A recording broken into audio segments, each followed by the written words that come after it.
Good news! Central Americano MBBS just 34 lakhs. Columbus Central University.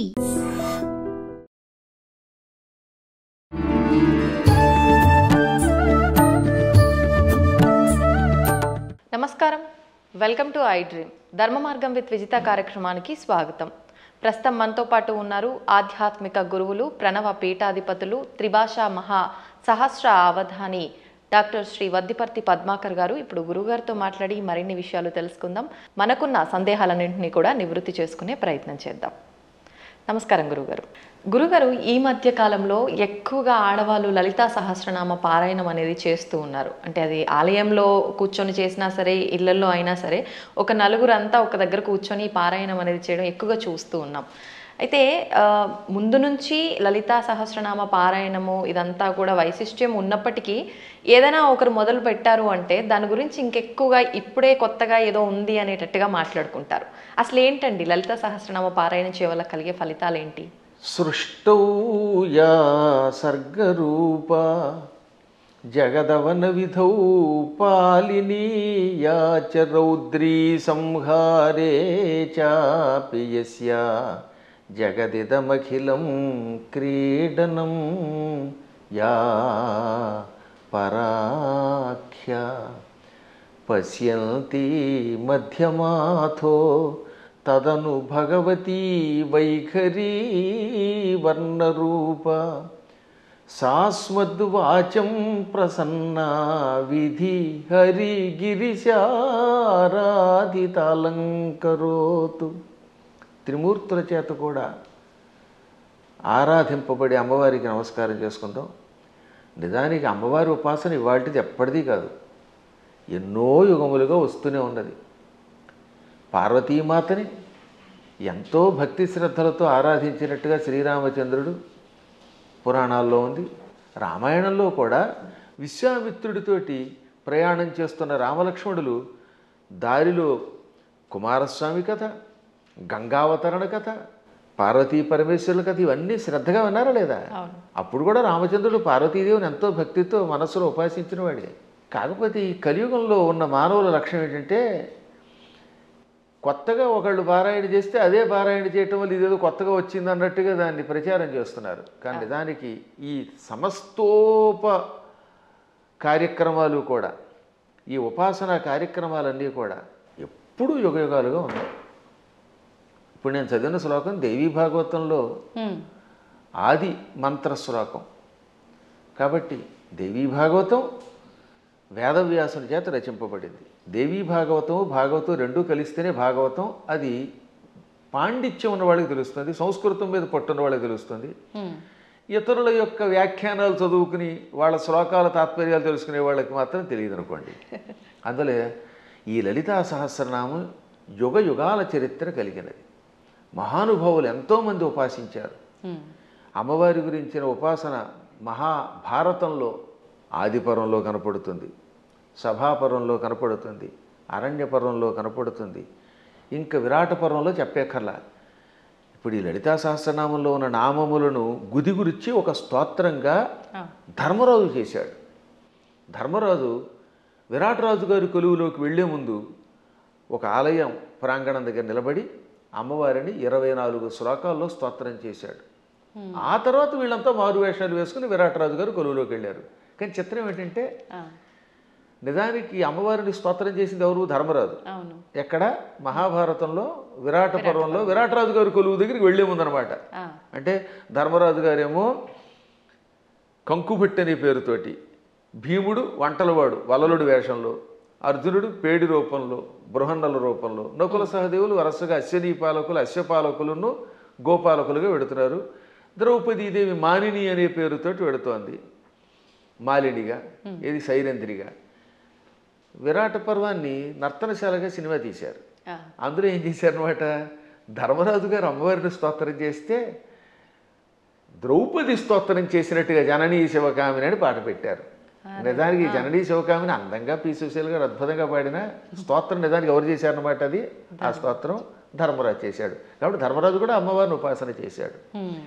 ఇక ఆ తరువాత మరికొద్దిసేపట్లో భగవద్గీత ప్రారంభం అవుతుందనగా అర్జునుడు అమ్మవారిని 14 శ్లోకాల్లో స్తోత్రం చేశాడు. నమస్తే సిద్ధశానాని ఆర్యే మందర వాసిని కుమారి కాళి కాపాలి కపిలే కృష్ణ పింగళే భద్రకాళి నమస్తుభ్యం మహాకాళి నమోస్తుతే చండి చండే నమస్తుభ్యం తారిణి వరవర్ణిని అంటూ 14 శ్లోకములతో అమ్మవారిని స్తోత్రం చేశాడు. ఆ స్తోత్రాల్లో ఉన్న నామాలన్నీ లలితా సహస్రనామంలోవే. వాటిని ఇంకొక రకంగా గుదిగుచ్చి ఈయన స్తోత్రం చేశాడు. కాబట్టి వీళ్ళు అమ్మవారిని ఉపాసించారు. కాబట్టి అమ్మవారిని ఉపాసించటం అర్జునుడు చేశాడు కృష్ణుడి సలహా మీద. ధర్మరాజు గారు చేశారు. ఇంకా ఆశ్చర్యం, మనందరం ఎంతో ప్రామాణికంగా భావించే భాగవతం ఉందా? అవునండి. ఈ భాగవతంలో ద్వారకా నగరంలో శ్రీకృష్ణ పరమాత్ముడు సత్యభామాదేవి యొక్క తండ్రి సత్రాజిత్ అభాండం వేస్తే అభాండం నుంచి బయటపడడం కోసం వెళ్ళాడు. ఏది? మణి కోసం, శమంతక మణి కోసం. ఆయన ఎప్పటికీ రాకపోతే 28 రోజులు రాలేదు ఆయన. ఆ లోపు అమ్మవారిని స్తోత్రం చేశారు, అమ్మవారిని పూజించారు. ఎవరు? ఆయన భార్య రుక్మిణీదేవి, పక్కనున్నటువంటి మహానుభావుడు దేవకి వసుదేవులు అందరూ కూడా అమ్మవారిని పూజించారు. అప్పుడు అమ్మవారు ఏమంటుంది? బాలామణితో మణితో హేలాగతి వచ్చు వనరు హేక్షణుడనుచు అని అమ్మవారు పలికింది. తొందరలో శ్రీకృష్ణ పరమాత్ముడు భామామణితో వస్తాడు. అక్కడ భామామణి అంటే జాంబవతి, జాంబవతిని తీసుకొస్తాడు. మణితో వస్తాడు, జాంబవంతుడిని జయిస్తాడు, ఆయనకి కీర్తి వస్తుంది అని అమ్మవారు పలికింది. కాబట్టి సాక్షాత్తు శ్రీకృష్ణ పరమాత్ముడు అంతటి వాడు పునఃస్థాపన చేసిన ద్వారకా నగరానికి అధిష్టాన దేవత అంబిక. అంబిక అనే పేరుతో ఉన్నది. ఈ భాగవతంలో ఉన్నది, ఇంకెవరో పద్మాకర్ గారు రాసింది కాదు. కాబట్టి అమ్మవారి ఉపాసన ఎంత ప్రాచీనమో ఆలోచించండి. అలా ప్రాచీన కాలం నుంచి అందరూ అమ్మవారిని ఉపాసిస్తున్నారు. శక్తిని ఉపాసించకుండా ఎవడుంటాడు? ఇప్పుడు వెర్రి పెరిగిపోయి కొట్టుకోవడాలు పెరిగిపోయాయి. కాబట్టి అమ్మ లలితా సహస్రనామాలు, ఈ అమ్మవారి ఉపాసన యుగయుగాల చరిత్ర కలిగినది. అందులో ఇప్పుడు ఏంటంటే కలియుగంలో శక్తి కల్పం అవటం వల్ల ఎక్కువ పెరుగుతుందట. దీనివల్ల ఎక్కువ లాభం కూడా ఉన్నది. ఇప్పుడు మేము ఉన్నాం, నిత్యం చేసేది భాగవత సప్తాహం. నాకు కృష్ణ పరమాత్ముడు ఎంతో, అమ్మవారి ఉపాసనతో చేసే ఉపాసనేమో అమ్మవారిది, కానీ మానసికంగా లోపల కనబడేది కృష్ణుడు. అర్చన అభిషేకం చేసేది శివుణ్ణి. కాబట్టి శివుడైనా కృష్ణుడైనా అమ్మైనా ఉన్నది ఒకే చైతన్య స్వరూపం. ఆ జ్ఞానం కలిగిన వాడి స్థాయి వేరు. జ్ఞానం లేనప్పుడు రూపాలతో మాత్రమే కొట్టుకునే అజ్ఞానుల స్థాయి వేరు. అందుకే లలితా సహస్రనామం వీటికి అతీతమైన చైతన్య స్వరూపం అది. గురుగారు, ఇప్పుడు మీరు అన్నారు అమ్మవారైనా కృష్ణుడైనా శివుడైనా అంతా ఒకటే శక్తి స్వరూపము, మూర్ఖులు అని చెప్పి. ఈ మధ్య కాలంలోనే నాకు జరిగిన ఒక ఎక్స్పీరియన్స్, నేను ఎక్కువగా శివుణ్ణి ఆరాధిస్తూ ఉంటా. ఎందుకు అనవసరంగా నువ్వు శివుణ్ణి ఆరాధిస్తున్నావు, అమ్మవారిని పట్టుకో, శివుణ్ణి ఆరాధిస్తే ఏం ఫలితం లేదు, వాడు పిచ్చోడు, ఇంకా ఎక్కువ ఇబ్బందులు పెడతాడు అని చెప్పి అన్నారు. దానికి నేను ఏం సమాధానం చెప్పాలంటారు? నేను ఎలా నిర్ణయం తీసుకోవాలంటారు? అవతల మూర్ఖులైతే వాళ్ళకేం సమాధానం చెప్పద్దు, మన పని మనం చేసేద్దాం. కొంచెం జ్ఞాని అయితే అజ్ఞానంతో కాకుండా కొంత జ్ఞానం కలిగితే వాడికి సమాధానం చెప్పచ్చు. అందుకే భర్తృహరి సుభాషిత చాలా గొప్పవి. అజ్ఞ సుఖమారాధ్య. అజ్ఞ అంటే ఏమీ తెలియని వాడు ఉన్నాడు, వాడు మూర్ఖుడు కాదు, ఏమీ తెలియని వాడు. ఏమీ తెలియని వాడికి బాగు చేయొచ్చట. అజ్ఞ అంటే ఏమీ తెలియని వాడు, సుఖం ఆరాధ్య బాగా చెప్పడానికి అర్హుడు. ఏమీ తెలియని వాడు కూర్చోబెట్టి చెప్పచ్చు. అంతే. సుఖతరం ఆరాధ్యతే విశేషజ్ఞ. బాగా చదువుకున్న పండితుడికి చెప్పచ్చు, ఏమీ తెలియని వాడికి చెప్పచ్చు, బాగా తెలిసిన వాడికి చెప్పచ్చు. జ్ఞానలవ దుర్విదగ్ధం బ్రహ్మాపి నరన్నరంజయతి. జ్ఞానలవ దుర్విదగ్ధుడు అంటే అర్థం ఏంటనమాట? తెలుసున్నది ఎంత, లవము అంటే కొంచెం, కొంచెం తెలుసు కానీ అన్నీ తెలుసని వాడికి అహంకారం. ఈ మధ్యన అలాంటి వాళ్ళు ఎక్కువైపోయారంట యూట్యూబ్లో. వాడికి ఏం తెలియదు, నాకు తెలుసని అహంకారం. అలాంటి మూర్ఖుణ్ణి బ్రహ్మాపి నరన్నరంజయతి. అటువంటి నరుణ్ణి బ్రహ్మ కూడా బాగు చేయలేటం. వాడికి ఏం చెప్పలేడు, బ్రహ్మ వచ్చి చెప్పినా వెండవాడు. అందుకే కొంతమంది మూర్ఖులు చూసారా, నేను దేవుడు చెప్పినా చేయను, దేవుడు వచ్చి దిగొచ్చినా విన్న అంటాడు. వీడి మొహానికి దేవుడు దిగి వస్తాడా? ఏ దేవుడే కదా, దెయ్యం కూడా దిగిరాదు. అంచేత అటువంటి వాళ్ళకి మనం చెప్పక్కర్లేదు, మన పని మనం చేయాలి. కానీ ఒక గొప్ప అద్భుతమైన శ్లోకం ఆది శంకరాచార్యుల వారు మనలాంటి వాళ్ళ కోసమని దేవి అపరాధ క్షమాపణ స్తోత్రంలో రాశారు. ఆ స్తోత్రం పేరేంటి? దేవి అపరాధ క్షమార్పణ స్తోత్రం. అమ్మా నన్ను క్షమించు అని చిట్ట చివరి చెప్పే స్తోత్రం. అద్భుతమైన స్తోత్రం అది. కొంతమంది వాళ్ళు అది కూడా ఆయన రాయలేదని పిచ్చివాదం చేసేవాళ్ళు ఉంటారు, వాళ్ళని మనం పక్కన పెట్టేద్దాం. కానీ చితాభస్మాలేపో గరళమశనం దిక్పటధర జటాధారి కంఠే భుజగపతిహారీ పశుపతి కపాలీ భూతేశో భజతి జగదీశైక పదవీం భవాని త్వత్పాణిగ్రహణ పరిపాటీ ఫలమిదం. భవాని అంటే ఓ పార్వతి, నీ భర్త శివుడి దగ్గర ఏముందమ్మో గొప్పతనం. ఇది ఎంత గొప్పగా ఉంటుంది. ఈ స్తోత్రం చివరిదాకా వినాలి జాగ్రత్తగా. ఆయన చితాభస్మాలేప, ఎవడో శవాన్ని తీసుకెళ్ళి శ్మశానంలో కాల్చారు. ఆ కాల్చగా వచ్చిన బూడిని ఏమంటారు? చితాభస్మము. చితి మీద నుంచి వచ్చినటువంటి భస్మం. ఆ భస్మాన్ని ఆలేప, ఒంటికి పూసుకుంటున్నవాడు. మనం గంధం పూసుకుంటాం అంటే మా బొట్టి వాళ్ళం పూర్వం గంధం అరగ తీసుకు పూసుకునేవాళ్ళం. మీ బొట్టి వాళ్ళు ఈ మధ్యన పెర్ఫ్యూమ్స్ వచ్చాయి కదా, కిష్కం కిష్కం అనేది ఏదో కొట్టుకుంటాడు, మళ్ళీ అందులోంచి గాలి వస్తుంది, అందులోంచి వచ్చేది గాలేగా పొగేగా అని మళ్ళీ అడ్వర్టైజ్మెంట్లు. సరే ఏది ఏమైనా మొత్తం మీద సుగంధ ద్రవ్యాలు పూసుకుంటారు. ఆయన మాత్రం ఒంటికి ఏం చేస్తాడు? కాష్టంలో బూడిద పూసుకుంటాడు. పోని ఆహారం ఇడ్లీలో చపాతీలో బూరిలో గారెలో దధ్వజనో తిండు, గరళ వశనం విషమే ఆహారంగా స్వీకరించాడు. ఇంకా మంచి బట్టలు కట్టుకుంటున్నాడా? కనీసం పద్మాకర్ గారైనా అంతో ఎంతో మంచి లాల్చీ వేశారు. కానీ ఆయన దిక్కులే వస్త్రం. దిక్కు అంటే తూర్పు మొదలుకు అన్ని దిక్కులు. పటము అంటే వస్త్రం. దిక్పటధర అంటే దిక్కులను వస్త్రముగా ధరించేవాడు. అదే దిగంబరుడు అంటే. దిక్కు అంబరహ దిగంబరహ. అంబరం అంటే వస్త్రం. దిక్కులు వస్త్రంగా ధరించేటంటే అర్థం ఏమిటమ్మా? ఇప్పుడు ఉదాహరణకి ఈ గదే పద్మాకర్ గారికి బట్ట అంటే ఇంక వేరే వస్త్రం వేసుకోలేదు. అది దిక్కులు వస్త్రంగా ధరించేటంటే ఏ బట్టలు లేకుండా ఉన్నాడు. అక్కడికి అది అయిపోయింది. ఇక తర్వాత ఏమంటున్నాడైనా? జటాధారి, చక్కగా క్రాఫ్ దువ్వుకోడు, కర్లింగులు లేవు, కటింగులు లేవు, జడలు అట్టలు కట్టేసి ఉంటాయి. ఆ అట్టలు కట్టిన జడల్ని ధరిస్తున్నాడు. మెడలో బంగారపు గొలుసు ఒక్కటి కూడా లేదు. భుజగపతిహారి, బుస్సుమని మీదకు వచ్చే కాటురాజు గారిని మెడలో వేసుకున్నాడు ఆయన. పావుని గొలుసుగా వేసుకున్నాడు. పశుపతి, ఇంకా ఆయన ఎవరికి అధిపతి? పశువులకు అధిపతి. చేతిలో చూస్తే ఏ కంచమో ఆకో పుచ్చుకుని వాళ్ళంతా బఫేని పెడుతున్నారుగా. ఆయన స్వామివారు ఏం చేస్తున్నారట? కపాలం ధరిస్తాడు. భిక్షాపాత్రగా చేతిలో పుర్రిని ధరించాడు, బ్రహ్మ కపాలాన్ని. భూతేశ, భూతాలకు అధిపతి. ఇవన్నీ అవలక్షణాలు పైకి కనపడ్డాం. కానీ ఇన్ని అవలక్షణాలున్నా జగదీశైక పదవీం భజతి అంటే సమస్త లోకాలకి ఈశ్వరుడు అవుతున్నాడు. జగదీశ్వరుడు అనగా సమస్త లోకాలకి అధిపతి, చక్రవర్తి. అన్ని లోకాలని పరిపాలించడానికి కావలసిన అర్హతలు వచ్చేసి ఆయనకి. లోకాలన్నిటినీ పరిపాలిస్తున్నాడు. కారణం ఏమిటో తెలుసా?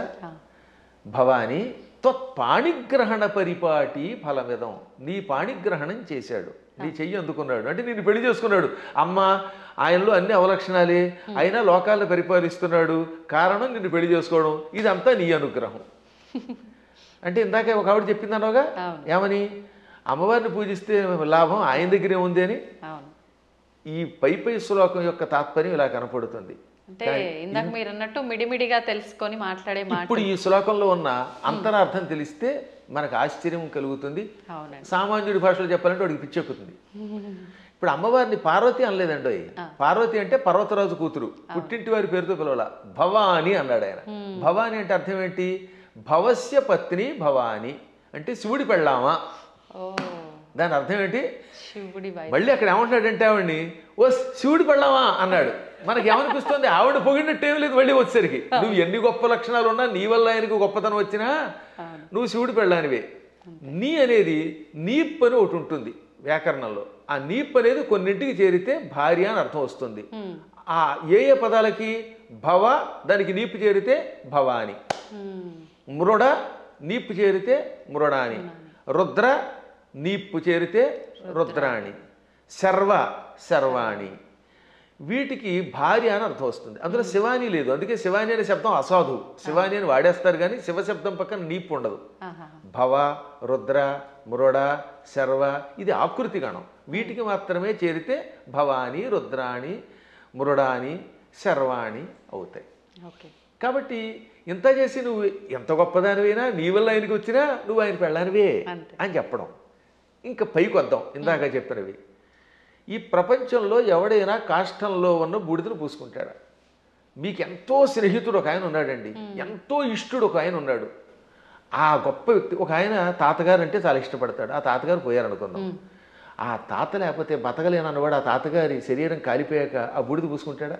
అస్సలు ఒక్క శివుడు మాత్రమే తన భక్తులు తనను ఉపాసించాక వాడు నా భక్తుడు, వాడు నాకు ఎంతో ఇష్టుడు అని వాడు చావగానే వాడి శరీరాన్ని శ్మశానంలో కాలిస్తే రారా నాయనా అని వాడి బూడిదని ఒంటికి పూసుకుంటున్నాడు.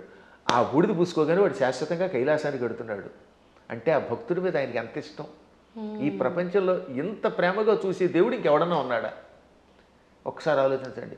భక్తుడి యొక్క కాష్టంలో బూడిదని ఒంటి మీద గంధంలా పూసుకునే ఏకైక కరుణామూర్తి శివుడే. ఆయనకి మాత్రమే శక్తి ఉంది, ఇంకెవడో పూసుకోలేడు. పూసుకుంటే చస్తాడు, బ్యాక్టీరియా వచ్చి చచ్చిపోతాడు ముందు. రెండవది గరళ మశనం. పాలసముద్రం చిలికారు. ఈ పాలసముద్రంలో అమృతం వస్తుందనుకుంటే మొట్టమొదట పుట్టింది విషం. భయంకర కాలకోట విషానికి లోకాలన్నీ కాలి బూడిదైపోయాయి. అందులోంచి పొగొచ్చింది. అందరూ దిక్కులేక శివ రక్షించమని ఆయన దగ్గరికి వెళ్ళారు. ఒక్కడ తాగాడా దాన్ని ఎవడన్నా? ఇంతమంది సోకాళ్ళు దేవతల్లో ఒక్కడైనా దాన్ని తాగి రక్షించాడా? ఒక్క శివుడు మాత్రం పార్వతి కేసు తిరిగి, పార్వతి వీళ్ళు నా పిల్లలు రక్షించమని అడిగారు, తాగేస్తున్నాను అన్నాడు ఆయన. అప్పుడు భార్య తాగమంటుందండి నిజంగాను? ఏ భార్య అయినా సరే, ఏమండి వాళ్ళకి మతి లేకపోతే మీకు మతి లేదా? బాబోయ్ నా మంగళసూత్రం గట్టిగా ఉండాలి, మీరు తాగద్దనాలా? కానీ ఆవిడే ఉంది, తాగేయండి. అందుకే పోతన గారు అక్కడ ఒక అద్భుతమైన పద్యం రాశారు భాగవతంలో అష్టమస్కంధంలో. మృంగెడివాడు విభుండని. మింగేవాడు తన భర్తని తెలుసు. ఆ మింగేవాడు తన భర్త అని ఆవిడ తెలియదా? తెలుసు. మృంగెడిదియు గరళమనియు. ఆయన మింగేది గరళం, విషం తప్ప అమృతం కూల్ డ్రింకు కాదని ఆవిడికి తెలుసు. అది తాగితే ఏం జరుగుతుందో కూడా తెలుసు. అది ఇంకోటి ఎవడన్నా తాగితే చచ్చిపోతాడే తెలుసు. అయినా మేలని ప్రజకుల్ మృంగుమనే సర్వమంగళ మంగళ సూత్రంబునెంత మది నమ్మినదో. ఎంత అద్భుతమైన పద్యం.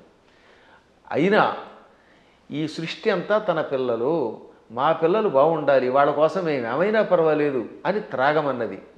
తాగమండవే కాదు, తన మంగళసూత్రాన్ని అంత నమ్మింది. శివుడు నా మెడలో మంగళసూత్రం కట్టాడు, కట్టాక ఆయనకి ఏం అవ్వదు. నా మెడలో ఆయన కట్టిన మంగళసూత్రం ఉండగా ఈ విషయం కూడా ఆయన ఏమీ చేయదనే నమ్మకంతో తాగమన్నదట. అది వాళ్ళ దంపత్య యొక్క బంధం. ఆ దంపతులు ఇద్దరిలో ఎవరు గొప్ప ఎవరు తక్కువ అంటే అది అజ్ఞానం. ఈవిడ వల్ల ఆయన, ఆయన వల్ల ఈవిడ. ఇంతకీ ఎందుకు చెప్తున్నానంటే నేను అంతటి కాలకోట విషమును టక్కన చేతిలోకి తీసుకుని ఇంత నేరేడు పండు ముద్దగా మార్చి మింగాడు ఆయన. మింగడం కూడా కంఠంలో ఎక్కడ పెట్టుకున్నాడు, సరిగ్గా ఈ కంఠం దగ్గర పెట్టాడు. లోపల లోకాలు ఉన్నాయట, బయట లోకాలు ఉన్నాయి. విషం బయట ఉంటే బయట ఉన్న లోకాలని బూడిద చేస్తుంది. కడుపులోకి వెడితే కడుపులో ఉన్న లోకాలు బూడిదైపోతాయి. ఇక లోకములు లేని ఏకైక స్థానం ఆయన కంఠాన్ని మాత్రమే అట్టే పెట్టాడు. కంఠంలో లోకాలు లేవు, అందుకని గొంతుకులో పెట్టాడు. ఇక్కడుంటే ఎవరికీ ప్రమాదం లేదు కనుక. ఇప్పుడు మీకు ఒక కాఫీ ఇస్తాం, తాగండి. తాగి నాలుగు మీద కానీ కడుపులోకి కానీ పంపకుండా గొంతుకులో అట్టే పెట్టగలరా? అస్సలు సాధ్యం. గుట్టక వేస్తే టక్కన కిందకి దిగిపోవాల్సిందే. లేదా అతి కష్టమే నోట్లో పెట్టాలి. అది కూడా ఎంతసేపు పెట్టగలం? బయటనే ఉమ్మాలి, అవునా? అటువంటిది అంత కాలకోట విషయాన్ని ఇక్కడ బంధించే శక్తి ఏ దేవతకు ఉంది? ఒక్క శివుడికి ఉన్నది. అందుకే తెల్లని శివుడి శరీరం కూడా, శివుడు కూడా నాలా అందంగా తెల్లగా ఉండేవాడు. ఈ విషం కంఠంలోకి వెళ్ళాక నీలంగా మారిపోయి శ్రీకంఠుడు గరళకంఠుడు అయ్యాడు. అది ఆయనకు ఒక ఆభరణం అయింది, కీర్తి తెచ్చిపెట్టింది. అందువల్ల గరళ వచనం అంటే అంతటి విషాన్ని ఆహారంగా స్వీకరించి గొంతుకులో పెట్టినవాడు ఆయన తప్ప ఎవడున్నాడమ్మా? ఇంకా ఆకాశాన్ని జుట్టుగా మార్చుకొని అట్లగట్టేలా జడలు పెట్టాడు. ఆకాశంలో ఉన్న మబ్బులు అవన్నీ ఆయనకి కేశములు అయిపోయాయి. వ్యోమకేశుడు ఆయన, అందువల్ల జటాధారి. మెడలో వాసుకి అని పిలువబడే ఒక భయంకర సర్పాన్ని ఎవడు పెట్టుకోగలుగుతాడు? ప్రపంచంలో పాముల్ని భరించే శక్తి ఇద్దరికి ఉంది. ఒక ఆయన పాము మీద పడుకున్నాడు, శ్రీ మహావిష్ణువు ఆదిశేషుడి మీద. ఇంకోటి ఎవడు ఆయన భరించలేడు. ఆ వాసుకినేమో మెడలో ఈయన గొలుసులో వేసుకున్నాడు. అలా విషసర్పమును కూడా ఆభరణంగా ధరించావు. పశుపతి అంటే మనందరం పశువులం. జీవులందరినీ ఏమంటారు? పశువులు. ఇంగ్లీష్లో కూడా man is a social animal అంటారు, గుర్తుపెట్టుకోండి. సంస్కృతంలో కూడా అంతే. పశువులు జంతువునాం నరజన్మ దుర్లభం. ఈ జంతువులలో మానవ జన్మమే దుర్లభము. కాబట్టి ఏ లాంగ్వేజ్లో అయినా సరే పశు శబ్దమునకు ప్రాణులు అని అర్థం. ప్రాణులందరినీ పరిపాలించేవాడు ఆయన పశుపతి అంటే. ఇంకా కపాలి, బ్రహ్మ కపాలాన్ని చేత్తో పట్టుకుని బ్రహ్మ యొక్క అహంకారాన్ని అడిచి యావజ్జీవితం చేతిలో పెట్టుకుని అందులో భోజనం పెట్టేవాడు ఎవడు అంటే కపాలి. అంటే ఇన్ని సంపదలున్నా అష్టసిద్ధులున్నా పార్వతి భార్య అయినా భిక్షాపాత్రని చేత ధరించి ఎవడైనా చివరికి భిక్షుకుడే. ఈ ప్రపంచంలో నేను భిక్షుకుడే, నువ్వు భిక్షుకుడివే, ఒకళ్ళనొకళ్ళు యాచించుకోవాలి అని చెబుతున్న మహానుభావుడైన ఒక్కడే. ఓకే. ఇంకా భూతేశ, భూతములు అంటే మీరు అనుకున్నట్టుగా హైహాన్ మీదకి వచ్చే భూతాలు కాదు, పంచభూతాలు. ఈ పృథివ్యాపస్తేజో వాయురాకాశములు, భూమి, అగ్ని, జలము, వాయువు, ఆకాశం అనే పంచభూతములు, ఇక ప్రాణులు, వీళ్ళందరికీ అధిపతి. అందుకే ఆయన జగత్తుకి ఈశ్వరుడు అయ్యాడు. అందువల్ల నువ్వేం చేసావు? ఆయన గొప్పతనం గ్రహించి ఆయన కోసం తపస్సు చేసి ఆయనే భర్త అవ్వాలని దగ్గరికి వెళ్ళి పార్వతి అని పేరున్నదానివి భవాని అయిపోయావు, ఆయన భార్యవై. అందుకే ఇప్పటికి కూడా ఇంగ్లీష్ వాళ్ళు మన సంస్కృత సంప్రదాయాల్లో కొన్ని పాటిస్తున్నారు. ఉదాహరణకి పద్మాకర్ గారి భార్య ఉంది, ఆవిడ ఏమన్నా మిసెస్ పద్మాకర్ అంటారా లేదా? అంటారు. రంగవేణి గారిని పిలవకుండా అంటే భవానీలాగా. పార్వతి కాస్త ఆయన భార్య అయ్యాక మిసెస్ శివ అయ్యింది, ఆ మాట భవానీ అన్నాం అంతే టెక్నిక్గా. అంటే ఎంత గొప్ప శక్తి! శివుడి భార్యని అనిపించుకోవడానికి ఇష్టపడుతోంది కానీ నేను పార్వతిని ఫలానా వాళ్ళ పుట్టింటి వారి సంబంధమైందా అని అనిపించుకోవడానికి ఆవిడ ఇష్టపడటం లేదు. ఈ లక్షణాలు ఆయనలో గొప్పవి కాబట్టే ఆయనని నువ్వు వరించావు, నీ వల్ల ఆయన పార్వతీ వల్లభుడయ్యాడు. ఈ విధంగా ఇద్దరు గొప్పవారే. ఇంక చివరిగా దిక్పటధరహ అంటే దిక్కులే వస్త్రములంటే మొత్తం ప్రపంచమంతా వ్యాపించినవాడు. అది వ్యాపిస్తే కదా బట్ట అయ్యేది. మీరు ఆలోచించండి, తూర్పు, పడమర, ఉత్తరం, దక్షిణం, ఆగ్నేయం, నైరుతి, ఈ వాయువ్యం, ఈశాన్యం అని పిలువబడే దిక్కులు పైన కింద ఉన్నవి మనకు బట్ట అవ్వాలంటే మనం అంత శరీరం కలిగిన వాళ్ళు అయ్యి ఉండాలి.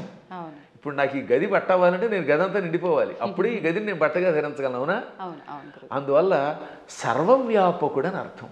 అటువంటి వాళ్ళ యొక్క గొప్పతనాన్ని గ్రహించలేక శివుడిని పూజిస్తే కష్టం వస్తాయి, పార్వతిని పూజించని, లేక పార్వతిని పూజించకు శివుడిని పూజించని, లేక ఈ ఇద్దరిని పూజించి విష్ణువుని పూజించగని, విష్ణువుని పూజించి వీళ్ళని పూజించకు అన్నాడంటే వాడు అజ్ఞాని, ఏ విధమైన ఉపాసనా బలం లేనివాడు. అందువల్ల వీటికి అతీతంగా సర్వవ్యాపకుడైన శివుడు ఆయన ఏకో దేవ, ఏకో దేవ కేశవో వా శివో వా, ఒకడే దేవుడు. నువ్వు శివుడను, కేశవుడను, పార్వతి అను, లేక లక్ష్మి అను, సరస్వతి అను, కుమారస్వామి అను, విఘ్నేశ్వరుడను, ఇన్ని రూపములతో కనపడుతున్న పరమాత్మ ఒక్కడే. గురుగారు, అంటే మాలాంటి జ్ఞానం లేని వాళ్ళము ఇలాంటి పిచ్చి ప్రశ్నలు వేయటంలో అర్థం ఉంది, వాదించడంలో అర్థం ఉంది. కానీ ఎంతో జ్ఞానం ఉండి నలుగురికి చెప్పే స్థాయిలో ఉన్నవాళ్ళు కూడా కొంతమంది శివకేశవుల ఇద్దరు భేదం చూపించి మేము శైవులము, మేము వైష్ణులము ఇలా మాట్లాడుతూ ఉంటారు కదా, మరి దాని గురించి ఏమంటారండి? అక్కడే అసలు వాళ్ళ జ్ఞానులు అనకూడదు, వాళ్ళు భక్తులు అంతే, మూఢభక్తులు. వాళ్ళు భక్తులే. మూఢభక్తి ఏం చేస్తుందో తెలుసా? ఆ రూపాన్ని తప్ప ఇంకోటి ఇష్టపడకుండా చేస్తుంది. మూఢభక్తి వల్ల కూడా ఎప్పుడో ఒకప్పుడు పరమాత్మ దగ్గరికి వెడతారు అనుకోండి, అందులో సందేహం లేదు. జ్ఞానభక్తి కలిగిన వాడు అలా ఎందుకంటాడు? జ్ఞానంతో ఉన్నవాడు వాడు ఏ రూపం చూస్తే ఆ రూపంలోనే ఇంకోటి వస్తాడు. మహానుభావులైన ఋషుల్ని నేను చూశాను కదా, వశిష్ఠుడు ఉన్నాడు, రాముడిలో శివుని చూడగలిగాడు, శివుడిలో రాముడిని చూడగలిగాడు. కైలాసాల్లో వైకుంఠం చూడగలిగాడు, వైకుంఠంలో కైలాసాన్ని చూడగలిగాడు. అమ్మవారి దగ్గరికి వెళ్ళారు. దుర్వాసుడు అన్ని లోకాలకి వెళ్ళాడు, విశ్వామిత్రుడు అలా అన్నీ చూడగలిగాడు. వాళ్ళు జ్ఞానులు. ఇంకా మూఢభక్తులు అంటే ఏమిటనమాట? నేను ఆ రూపమును తప్ప ఇంక దేన్ని చూడండి అంటాడు ఆయన. ఆ ఆశ్చర్యం ఏమిటంటే తులసీదాసు గారు తన ఆత్మచరిత్ర రాసుకున్నాడు. ఆయన బృందావనం వచ్చాడు. అక్కడ కృష్ణుడు కనపడగానే కళ్ళు మూసుకున్నట్ట. ఏమి నాయనా నన్ను చూడగానే కళ్ళు మూసుకున్నావు, నన్ను ఎందుకు చూడటం లేదంటే నేను రామభక్తుడిని, రాముడి తప్ప ఆవిడ చూడన్నాడు. అప్పుడు ఆ కృష్ణుడు ఏమన్నాడు? రాముడైనా కృష్ణుడైనా నేనే కదా, నువ్వు భాగవతం చదివిన వాడివి, నేను ఎన్నో అవతారాలు ఎత్తానని నీకు తెలుసు కదా అంటే అన్నీ నాకు అనవసరం, నువ్వే అన్ని రూపాలు, నువ్వే మత్స్యకూర్మాది సమస్త అవతారాలు ధరించావు, అయినా నేను రాముడి తప్ప చూడను, నాకు ఆ కోదండం పుచ్చుకుని ఏకపత్నిరతుడిగా ఉన్న రాముడే కావాలి, కృష్ణుడు వద్దన్నాడు. అప్పుడు ఆయన నవ్వి రాముడిగా, ఇది కృష్ణ విగ్రహంలో ఉన్న స్వామివారు రాముడిగా దర్శనమిచ్చాక అప్పుడు నమస్కరించాడు. అప్పుడు ఆయన కనువిప్పు కలగజేసి, పిచ్చివాడా, పువ్వులు వేరైనా ఏ పువ్వుతో చేసినా పూజ ఒకటే కదా, అంతే అండి. ఎదురుగుండా నువ్వు ఒక విగ్రహం పెట్టుకున్నావు, ఒక్కోసారి గన్నేరు పువ్వులు, ఒక్కోసారి మందార పుష్పాలు, మరోసారి ఏమో సంపంగులు ఇలా దొరుకుతాయి. ఏ పుష్పంతో పూజ చేసినా పూజ ఒకటే, పువ్వులు వేరైనా పూజ ఒకటే. అలాగే మూర్తులు వేరైనా అందులో ఉన్న చైతన్యం ఒకటే. ఈ మాత్రం జ్ఞానం లేకపోతే నీకు ఎప్పటికీ మోక్షం వస్తుందనగా అప్పుడు పశ్చాత్తాపంతో ఆయన రాముడైనా కృష్ణుడైనా ఒకటే అని హిందీలో ఒక స్తోత్రం రాశాడు. దాన్ని తెలుగులోకి అనువాదం చేసి శ్రీకృష్ణాంజనేయ యుద్ధం అని ఒక సినిమా ఉందిరండి. అందులో చాలా అద్భుతంగా రాశారు. ఘంటసాల వారు చాలా బాగా పాడారు. చిట్ట చివరిలో ఆంజనేయుడు జ్ఞానోదయం పొందినట్టుగా ఆ పాట పెట్టారు. పూలు వేరైన పూజ ఒకటని నేటికి తెలిసెను ఓ దేవా, రాముడవైనా కృష్ణుడవైనా ఆదిదేవుడవు నీవేనయ్యా, రాముడవైనా కృష్ణుడవైనా ఆదిదేవుడవు నీవేనయ్యా. హరే రామ హరే కృష్ణ హరే రామ హరే కృష్ణ హరే రామ హరే కృష్ణ. అందుకని మన వాళ్ళు హరే రామ హరే కృష్ణ అన్నారు. పరమాత్మ ఒకటే. కానీ మూఢత్వం ఉన్నంత వరకు, పూర్వజన్మ యోగం ఒకటి ఉన్నంత వరకు చచ్చిన ఈ సత్యాన్ని వాడు అంగీకరించలేదు. కర్మ. ఏ నదుల్లో కూడా రండి, అదే గంగాజలం, గంగో చోట ఇంకో చోట కృష్ణ, ఓ చోట గోదావరి, మొత్తం మీద నీరే. కొంచెం భేదాలు ఉంటాయి. ఎందుకనంటే ఆ ప్రాంతాన్ని బట్టి, మూలికలు బట్టి.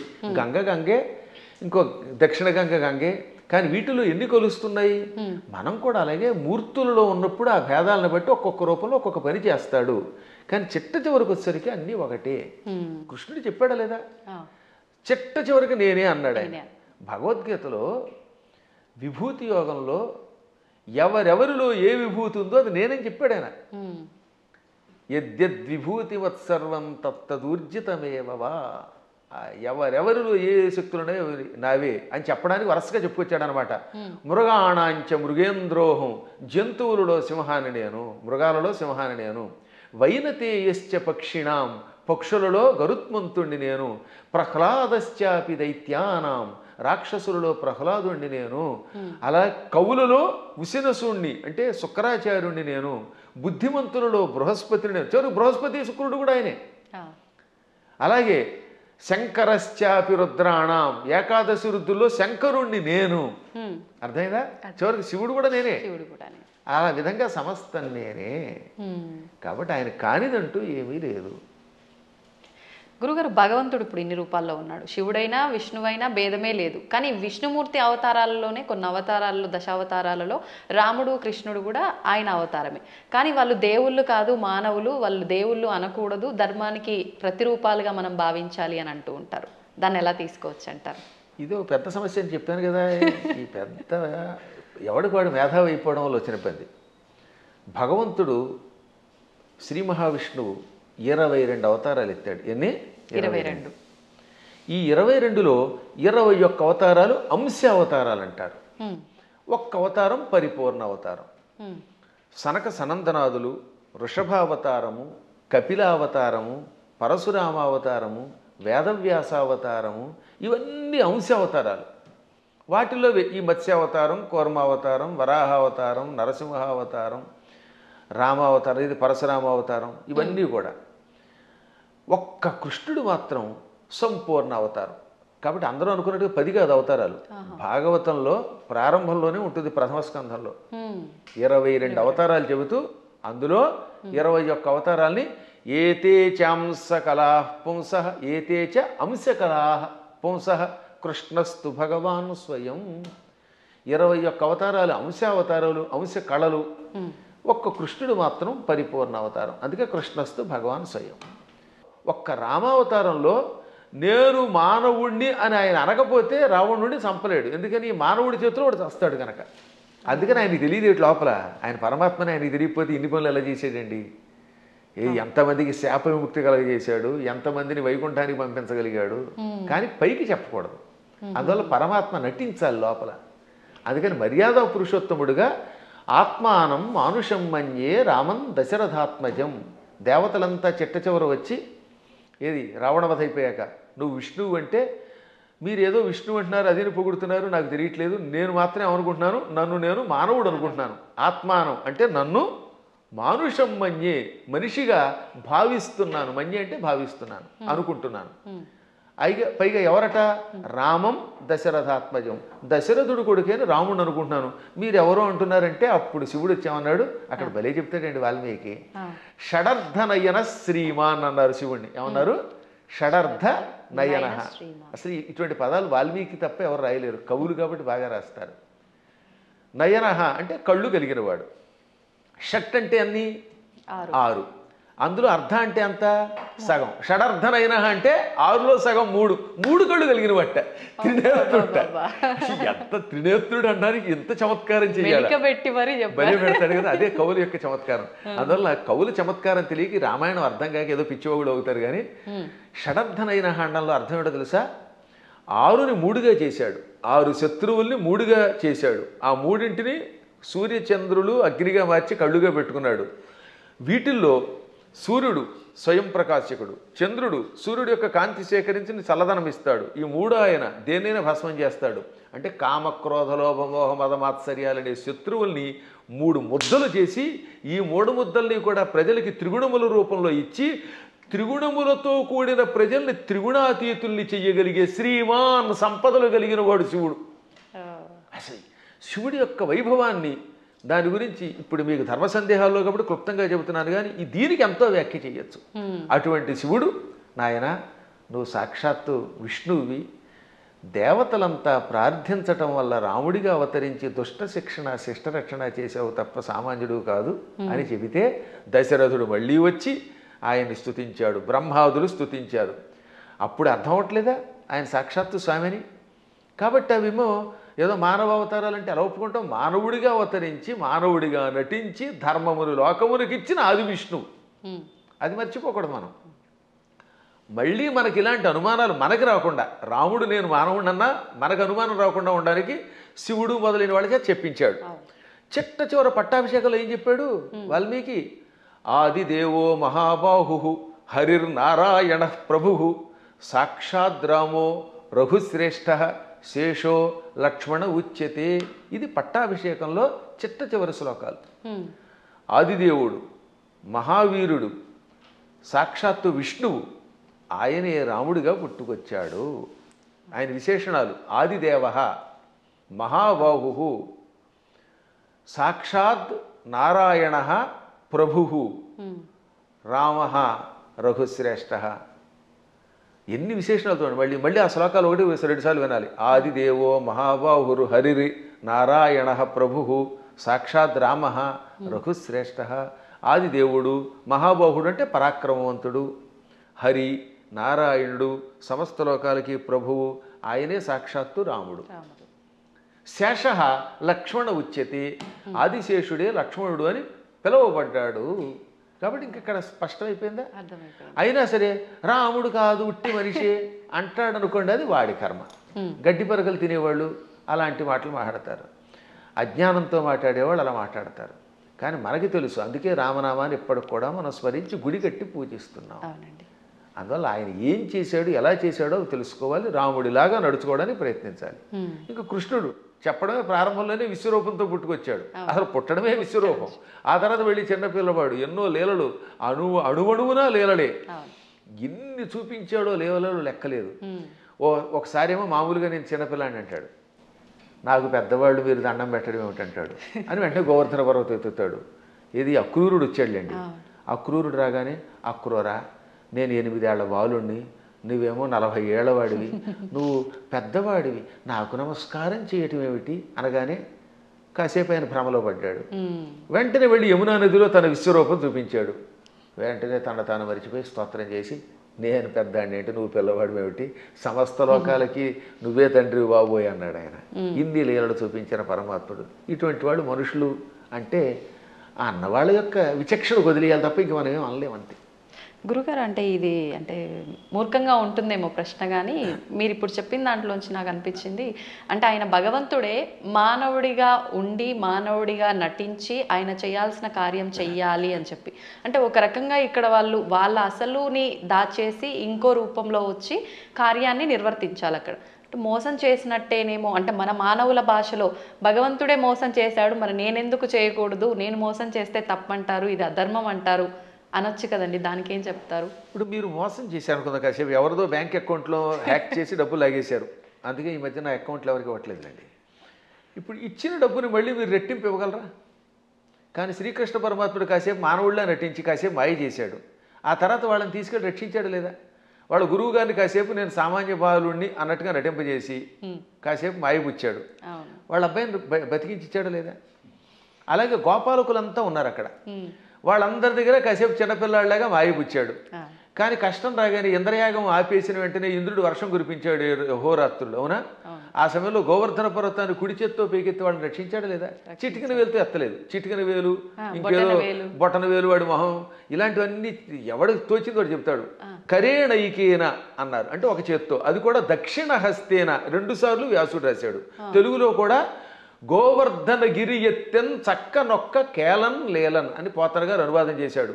మళ్ళీ అది ఏ చెయ్యో మనకి తెలియదు కదా, అందుకని తర్వాత పద్యంలో వలకేలదాల్చి అంటే కుడి చేత్తో ఎత్తి విపుల ఛత్రంబు కాబట్టి అన్నాడు, చేత్తో ఎత్తాడు ఆయన. పర్వతాన్ని 7 రోజులు ఎవరెత్తగలరు? అప్పుడు వాళ్ళకి అర్థమైందా లేదా? కాబట్టి పరమాత్ముడు ఎప్పుడు నేను పరమాత్ముడిని భూలోకంలో ఉన్నప్పుడు చూపిస్తే తన లీలలో, అప్పుడు అవతల వాళ్ళు ఈయంతో సన్నిహితంగా మెలగలేరు. ఇప్పుడు మీ పై ఆఫీసర్ ఎప్పుడు స్ట్రిక్ట్గా నేను ఆఫీసర్ని కూర్చుంటే మీరు ఏం ఉద్యోగం చేస్తారు? ఈ దిక్కుమాలాడు శాడిస్ట్ దొరికాడు అంటారా లేదా? అంటారండి. ఏడిపించేస్తే మీకు స్వేచ్ఛ ఇవ్వాలి. అందువల్ల ఆఫీసర్, బహుశా మీదైనా ఆఫీస్ అనుకుంటున్నాను, నాకు తెలియదు అది. ఒకవేళ ఇతరుల దగ్గర ఉద్యోగం చేస్తే ఆ ఉద్యోగం చేసినంతసేపు అవతల వాడు ప్రేమగా చూడాలి. ఇప్పుడు నా దగ్గర చాలామంది పనిచేస్తున్నారు, అర్చకులు పనిచేస్తున్నారు.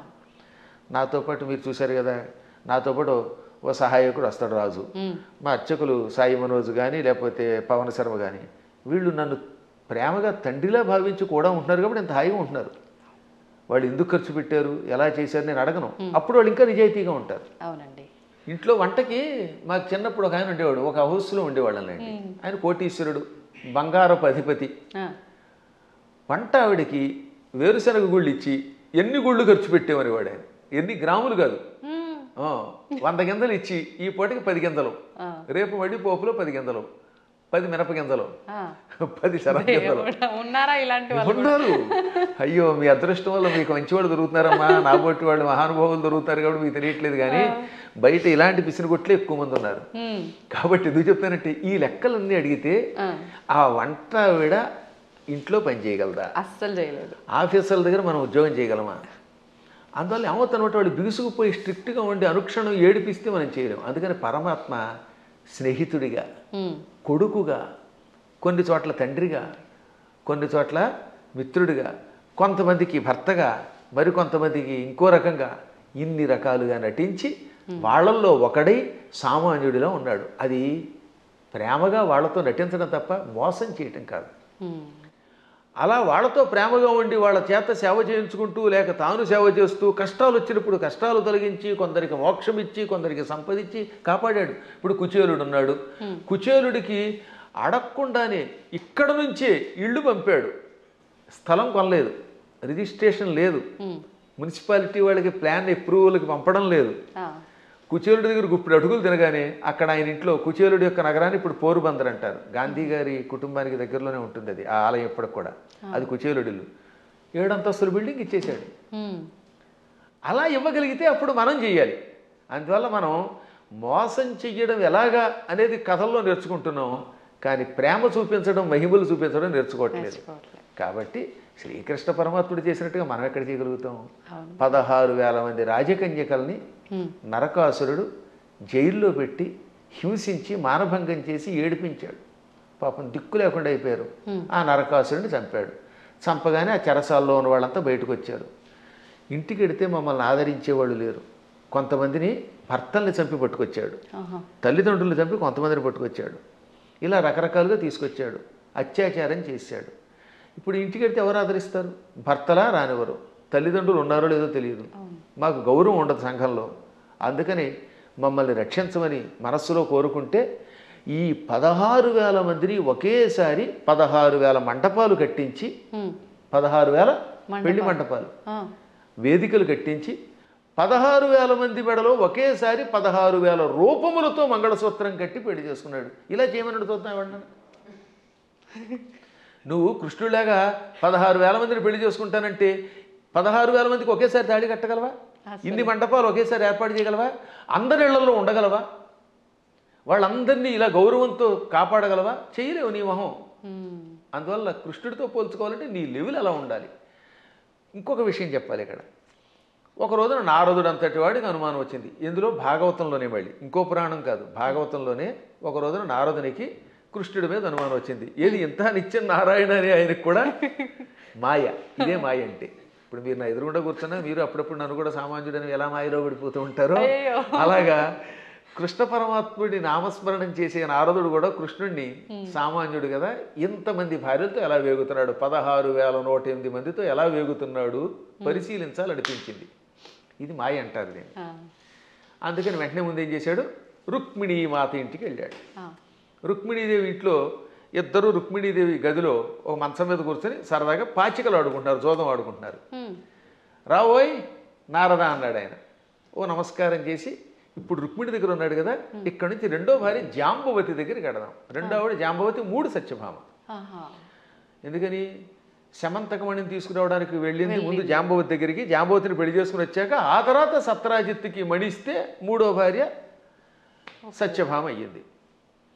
ఇప్పుడు ఏం చేశాడు? రెండో భార్య దగ్గరికి వెళ్ళాడు. అక్కడ కృష్ణుడు కనపడలేదు, జాంబవతి కనపడింది. అమ్మా జాంబవతి, ఈ కృష్ణుడు ఉన్నాడే ఆ రుక్మిణి దగ్గర అనేదో చెప్పబోతూ ఉంటే, ఏమిటి మహర్షి చెబుతున్నారు ఆవిడికి అని ఆవిడ పక్క నుంచి వచ్చేసాడు ఈయన. మా ఆయన ఇప్పటిదాకా నా పక్కనే ఉన్నాడు, నాకు జడేస్తున్నాడు, నువ్వేదో రుక్మిణి అంటున్నావు ఏమిటంది. అబ్బే లేదమ్మా, రుక్మిణి దగ్గరికి వెళ్లకుండా నీ దగ్గరికి వచ్చాడని చెప్పబోతున్నానని మాట మార్చి ఇక్కడి నుంచి సత్యభామ దగ్గరికి వెళ్ళాడు.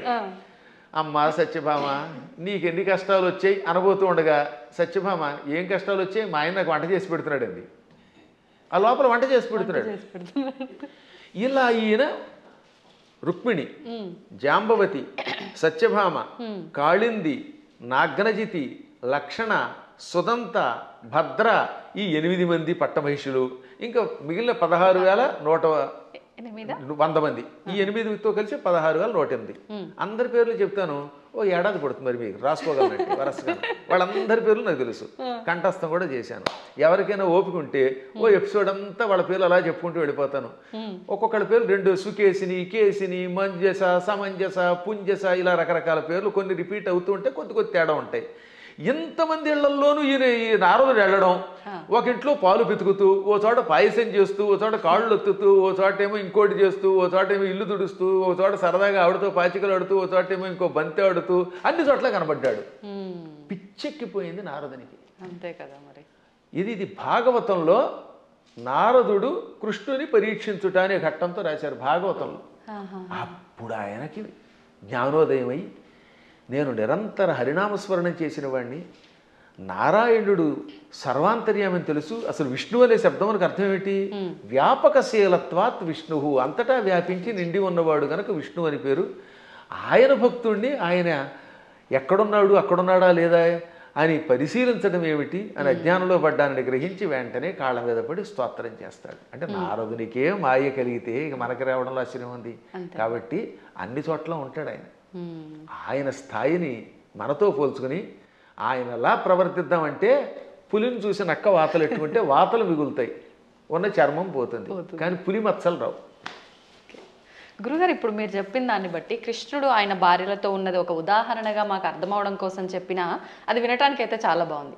ప్రస్తుత రోజుల్లో నిజంగా భార్యాభర్తల బంధం అలా లేదని చెప్పాలి. అంటే అందరూ అని కాదు, కొంతమంది ఒక మిత్రుల్లా ఉండాలి అంటే సమయానికి తగ్గట్టుగా ఇద్దరు భార్యాభర్తలు అన్యోన్యంగా అలా ఉండాలి, కానీ అలా ఉండట్లేదు. ఎందుకని అంటారు? ఇప్పుడున్న కారణం ఏంటి చెప్పమంటారమ్మా? అసలు సగం సినిమాలే పాడి చేస్తున్నాయి, కొంత ఇప్పుడు సినిమాలు, మరికొంత మనుష్యులలో ఆర్థిక స్వాతంత్రం వచ్చేసింది. పిల్లల్ని చిన్నప్పటి నుంచి గారంగా పెంచడం తల్లిదండ్రులు చేస్తారు, సందేహాలు ఎక్కడ పెంచాలి. కానీ అదే సమయంలో భార్యాభర్తల బంధం ఒకరితో ఒకరు ఎంత జాగ్రత్తగా ఉండాలి, క్షణికోద్రేకాలతో కోపాలు తెచ్చుకొని తిట్టుకోకూడదనేది చిన్నప్పటి నుంచి చెప్పట్లేదు కదా. ఇప్పుడు పూర్వం రుక్మిణీ కృష్ణుల కథ, సీతారాముల కథలు చిన్నప్పటి నుంచి నూరిపోసి ఏదన్నా చిన్న చితక గొడవలు వస్తాయి. భార్యాభర్తలకు తగాదాలు లేకుండా ఎలా ఉంటాయి? సతీదేవి కూడా శివుడి మాట వినకుండా వెళ్ళిపోయిందా లేదా? ఒక్కసారి సతీదేవి శివుడు వద్దంటున్నా వినిపించుకోకుండా పుట్టింటికి చూడడానికి యజ్ఞానికి వెళ్ళింది, శరీరం విడిచిపెట్టింది. భర్తకు దూరం అయితే చివరికి మిగిలేది అదే. డబ్బు సంపాదించవచ్చు, నువ్వు ఇంకేదైనా పలుకుబడుతూ ఉండొచ్చు, కానీ భార్యాభర్తలు ఇద్దరు ఐకమత్యంతో ఉండడం వల్ల వచ్చే ఆనందం వేరనే కథలు చెప్పేవారు పూర్వం. మా చిన్నప్పుడు ఇలాంటి కథలే చెప్పేవారు. అందువల్లే పూర్వం ఒకసారి పెళ్లి చేసుకుంటే యావత్ జీవితం వాళ్లే దంపతులు. ఇప్పుడు 16 రోజుల పండుగ గడిస్తే గొప్ప. తొలినాడు ఏదో హడావిడి, మలినాడు మడావిడి అన్నట్టుగా అయిపోతుంది. 16 రోజుల తర్వాత మళ్ళీ ఇద్దరు విడిపోతున్నారట. కొట్టుకోవడాలు, తిట్టుకోవడాలు, ఇవన్నీ కొంత తల్లిదండ్రుల యొక్క పెంపకం లోపం, కాల ప్రభావం, మీడియా ప్రభావం అన్నీ ఉన్నాయి, ఒకదాని మీద ఒకటి పడుతున్నాయి. కానీ దైవానుగ్రహం వల్ల మళ్ళీ పూర్వపు లక్షణం వస్తుందని నాకు నమ్మకం. అందువల్ల నా ఉద్దేశంలో చిన్నప్పటి నుంచి పిల్లలకి చక్కని కథలు చెప్పాలి. వస్తాయి తగాదాలు అయినా, కానీ అయినా కలిసి ఉండండి. ఎప్పుడైనా భార్య కోపం వచ్చినప్పుడు భర్త తగ్గాలట, భర్త కోపం వచ్చినప్పుడు భార్య తగ్గాలి. ఈవిడేమో తోసుంటా అంది, ఈవిడ తోసుంటా అన్నాడు, ఇంకేముంది రెచ్చిపోతే కొట్టుకుపోతారు. ఇంకా విడాక్ విడాక్ విడాక్ అయిపోయింది. దీనివల్ల ఏమిటి సాధిస్తున్నారు చివరికి? ఒక్క ఇంట్లో సుఖంగా ఉంటున్నారా? ఇవాళ కలియుగంలో గుండెకాయ లబ్ డబ్ అని కొట్టుకోవడం మానేసింది. పూర్వం గుండెకాయ లబ్ డబ్ అని కొట్టుకునేది, ఇప్పటికీ చేయేస్తే లబ్ డబ్ అని ఉంటుంది. కానీ లబ్బు పోయి డబ్బు డబ్బు డబ్బు అని కొట్టుకుంటుంది. అదొక జబ్బు కింద పట్టుకుంది. దాంతో కుటుంబాలు విచ్ఛిన్నమైపోతున్నాయి. అయినా మా అదృష్టం ఏంటంటే మేము పిల్లలకి చిన్నప్పటి నుంచి వచ్చిన సంస్కారం వల్ల మా పిల్లలు అలాగే చక్కగా కలిసి ఉంటున్నారు, మా అన్నదమ్ముల పిల్లలు కలిసి ఉంటున్నారు. అందువల్ల వీటిని మళ్ళీ ఆదర్శంగా తీసుకోవాలి. ఈ మధ్యన మా పురాణాలు విన్నాక చాలామంది మార్పు చెందుతున్నారు. క్షణికోద్రేకంతో విడిపోతే ఉంది. తల్లిదండ్రుల ప్రేమ పిల్లలకు ఉండదు. ఈ పిల్లలు మళ్ళీ పిశాచాల్లా తయారైపోతారు. వీళ్ళు కొట్టుకుంటారు, హత్యలు చేస్తున్నారు, చస్తారు, బాంబులు వేసుకుంటారు. చివరికి ఏం సుఖం? ఒకసారి ఆలోచించండి. అందువల్ల ఐకమత్యంలో భార్యాభర్తలిద్దరూ ఒక అవగాహనకి రావడంలో ఎన్నో లాభాలు ఉన్నాయి. అసలు 3 ముళ్ళు అందుకే పెట్టారు. 3 ముళ్ళు ఏమిటి అనుకుంటారు? ధర్మేచ. ఒక ముడి ఎందుకు వేస్తున్నాడంటే ఈ రోజు నుంచి మన ఇద్దరం కలిసి ధర్మమును ఆచరిద్దాం. ధర్మం కోసం ఒక ముడేట. అంటే ఈ రోజు నుంచి భార్య భర్త ఇద్దరూ కలిసి ధర్మమును ఆచరించెదరుగాక. అర్థేచ. ధనం విషయంలో కూడా మీకు మీరే మాకు మేమే అని కొట్టుకోకుండా నువ్వు సంపాదించు, నేను సంపాదిస్తాం, ఇద్దరు డబ్బులు అక్కడ పెడదాం, ఇద్దరం కలిసి అవగాహనకు వచ్చి ఖర్చు పెట్టుకుందాం. ఈరోజు నువ్వు గొలుసు చేయించుకో, వచ్చే నెలలో నేను ఉంగరం చేయించుకుంటాను. ఆ తర్వాత ఇద్దరం కలిసి కొంత లోను పెట్టుకుని, లోనుగా బతకకుండా లోను పెట్టుకుని ఇల్లు కట్టుకుందాం, లోన్ తీర్చుకుందాం, ఇలా అనుకోవాలి. అలాగే ఏ విషయంలో అయినా ధనాన్ని విషయంలో భార్యాభర్తలు ఒకరికి తెలియకుండా ఒకళ్ళు ఖర్చు పెట్టకూడదు. అత్యావశ్యక స్థితిని ఉంటుంది అప్పుడు తప్ప. అందువల్ల అర్థము విషయంలో 2వ ముడి ఇవ్వాలి. ఇక 3వది కామేచ. కోరికలు కూడా ఇద్దరు కలిసి తీర్చుకోవాలి. ఆవిడికి దెబ్బకఠ దొంగల ముఠా సినిమా ఇష్టం, ఈయన గారికి ఏమో నాలాగే జయసింహ ఇష్టం. నేను జయసింహే చూస్తాను, కాదు నేనేమో ఇవే చూస్తాను అనకుండా ఓ రోజు జయసింహ, ఓ రోజు దెబ్బకఠ దొంగల ముఠా చూడండి. అలా ఇద్దరు కలిసి ఒకళ్ళు జానపదం ఇష్టం, ఒకళ్ళకి ఏదో గూఢచారి సినిమాలు ఇష్టం, ఒక్కొక్కళ్ళకి అవి ఇవి కాకుండా ఊడు పిల్లలు కొట్టుకునే సినిమాలు ఇష్టం. అలా ఇష్టాలు ఇద్దరు దాన్ని ఏమంటారు పంచుకోవాలి. ఇంక 2వది భార్యామడికి రోజు మైసూరు బజ్జీ ఇష్టం, ఈ భర్త గారి కర్మ వాడికి ఎప్పుడు ఫ్రైడ్ రైస్ ఇష్టం. అప్పుడు ఇద్దరు కొట్టుకోకుండా 2 చేసుకుని 2 చెరిసగా తినమనండి, ఏం చేస్తాం? అలా కోరికలు కూడా కలిసి తీర్చుకోవాలి. అందుకని ధర్మేచ అర్థేచ కామేచ నాతి చరామి అన్నాడు ఆయన. నాతి చరితవ్యం అని పురోహితులు వారు మంత్రం చెబుతారు. అతి చరితవ్యం అంటే దాటి వెళ్ళుట, చెప్పకుండా చేయుట. నా అతి చరితవ్యం అంటే దాటి వెళ్ళను. ధర్మ అర్థకామములలో నీ మాటే వింటాను, నిన్ను దాటి వెళ్ళను అని మంత్రం పురోహితులు వారు చెప్పమనగానే, బ్రహ్మగారు చెప్పమనగానే ఈయన నాతిచరామి అంటాడు. నా అతిచరామి. అతిచరామి అంటే నిన్ను దాటి వెడతాను, నీకు చెప్పకుండా చేస్తాను. నా అతిచరామి కలిస్తే సవర్ణ దీర్ఘసంధి. నా అతి అది నైతత్పురుషం సమాసంలో, అది నాతి అవుతుంది. నాతిచరామి అంటే నిన్ను దాటి వెళ్ళను, నీకు చెప్పకుండా చేయనని ప్రతిజ్ఞ చేస్తున్నాడు మొగుడు. భర్త గారు భార్యామణికి 3 ముళ్ళు వేసి ఏమంటున్నాడు? ధర్మ అర్థకామములలో నిన్ను దాటి వెళ్ళను, నీకు చెప్పకుండా చేయనని ప్రతిజ్ఞ చేశాడు. ఆవిడ ఆనందపడిపోయి ఆహనా భర్త ఎంట అనుకుంటోంది. ఇంకా ఆ మాట మీద ఆయన నిలబడాలి, ఈవిడ నిలబడాలి. అప్పుడు ఎంత బాగుంటుందండి. పెద్దవాళ్ళు ఇంట్లో ఉండకుండా తరివేస్తే ఏమిటి లాభం? తల్లిదండ్రుల్ని పూజించడం, అత్తమామల్ని పూజించడం వల్ల పెద్దవాళ్ళు ఒక అండ. వాళ్ళు అలాగే ఉండాలి. మూర్ఖత్వంతో కోడల మీద పెత్తనం చేయకూడదు. ఈ రోజులో పెత్తనం ఎవడు ఒప్పుకుంటాడు? మీరు ₹1,00,00,000 జీతం ఇచ్చినా సరే ఒక్కరోజు ఏదన్నా అంటే వాళ్ళకి మండిపోతుంది. నేను చూశాను కదా, మన దగ్గర పనిచేసే అసిస్టెంట్లకి ఇచ్చినంతకాలమే ఆనందం. ఎప్పుడన్నా ఎరా ఈ పూట ఎందుకు అగరత్ వెలిగించలేదంటే నేను ఎందుకు వెలిగించాలని అంటాడు వాడు. ఎవరి మాట ఎవరు వింటలేదమ్మా. మేము చూస్తున్నా, నాకంటే మీకు బాగా తెలుస్తుంది, ఎందుకంటే మేము కొంచెం పురాణం రంగంలో ఉంటాం. మా దగ్గరకు వచ్చిన వాడు ఎక్కడికి పోడు. కానీ మీరు చూస్తారు ఛానల్స్ ఉన్నాయి అనుకుందాం, ఛానల్స్లో పైవాడు ఏదనంటే మర్నాడే ఉద్యోగం మానేడు ఇంకో ఛానల్, ఇది కాదు అది, అది కాదు ఇది, బోల్డ్ స్టూడియోలు, బోల్డ్ యూట్యూబ్లు, బోల్డ్ యూట్యూబ్లు ఎవడో వినడం. అలాంటి చోట కొంచెం జాగ్రత్తగా అవగాహనతో ఉండాలి. అప్పుడు కుటుంబాలు నిలబడతాయి, పిల్లలు బాగుపడతారు. మన పిల్లల కోసమైనా బాగుపడద్దా? గురుగారు, ఇప్పుడు మీరు ఇందాకే అన్నారు, నేను మళ్ళీ ఆ ప్రశ్నే అడుగుతున్నాను.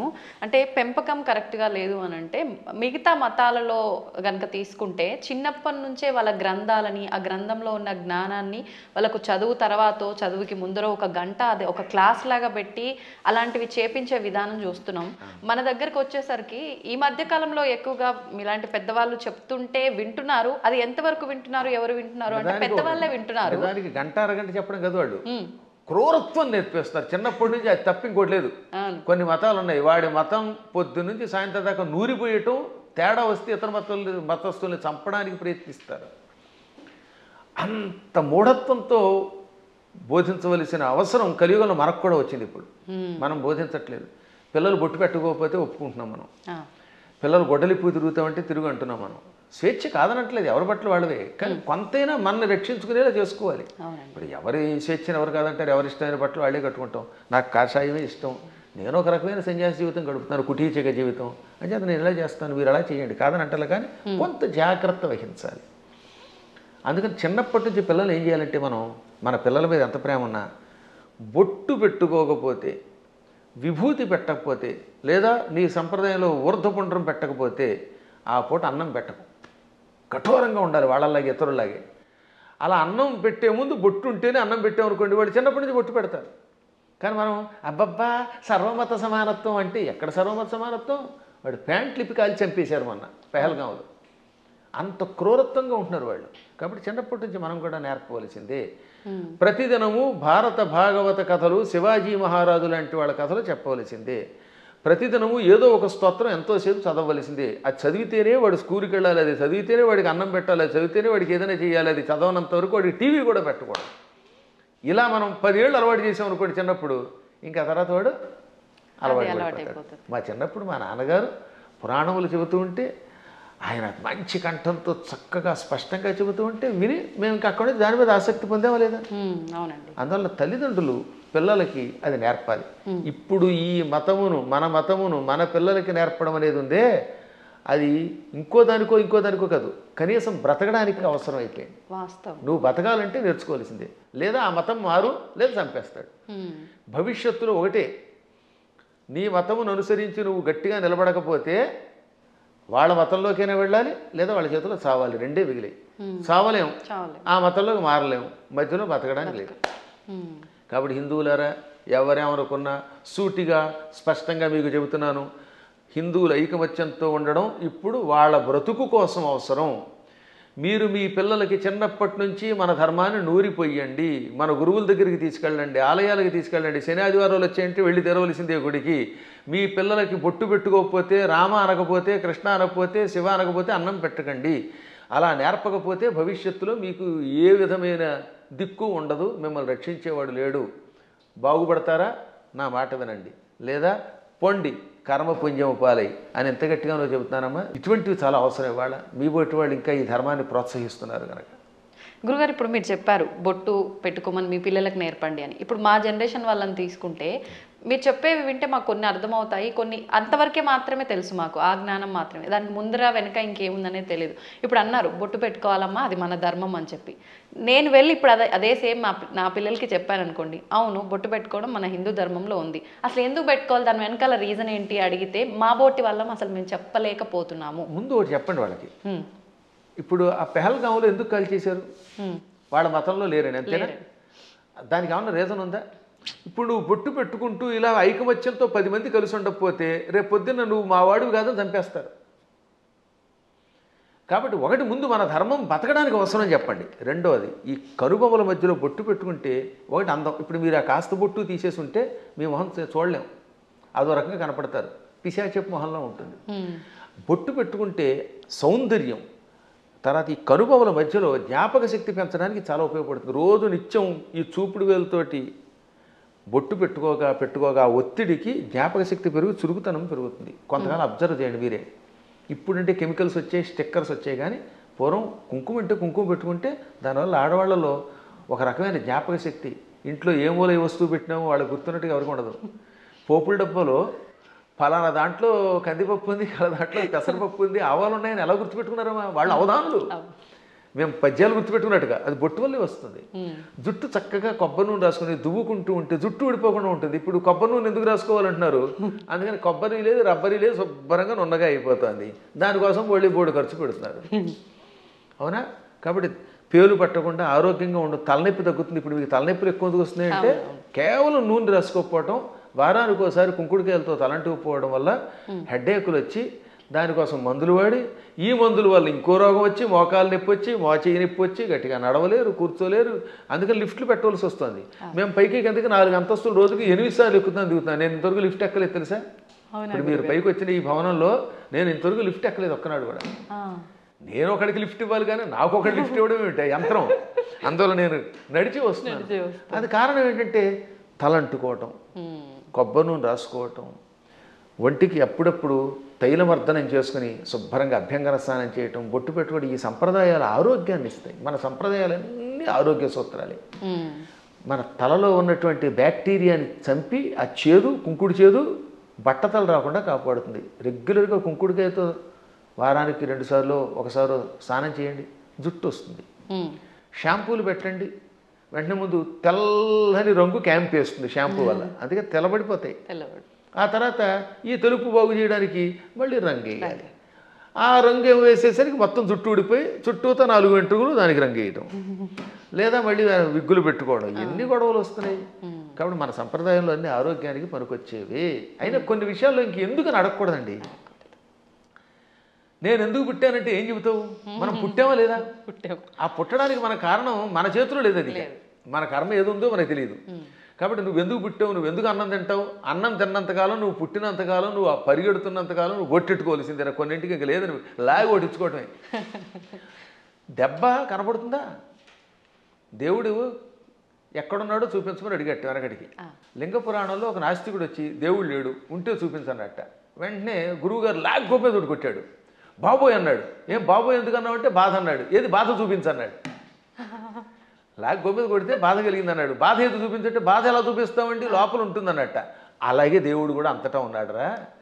ఈ బాధలో, ఆనందంలో, వెలుతురులో, జలంలో ఉన్నది ఆ చైతన్యమే. అది లేకుండా పుట్టావు, లేకపోతే ఎముకల పోగు. ఆ ఎముకల పోగు మీద మళ్ళీ రకరకాల నరాలు, ఆ నరాలను అంటి పెట్టుకుని చీము, నెత్తురు, మాంసం, కండరాలు, మోకాళ్ళల్లో గుజ్జు, మా చేతుల్లో గుజ్జు, కళ్ళల్లో, గుడ్లల్లో చూపు, ఇవన్నీ పెట్టి పైన చర్మం పెట్టి ఓ సౌందర్యం ఇచ్చాడు ఈ శరీరానికి.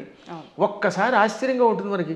దీని కింద ఎన్ని నాడులు, మనం తిన్న అన్నం గిలకొట్టబడి జీర్ణమై రక్తంగా మారుతుందా, ఆ రక్తం వీటన్నిటికుండా ప్రవహిస్తున్నదా. అసలు ఎంత అద్భుతమైన యంత్రం.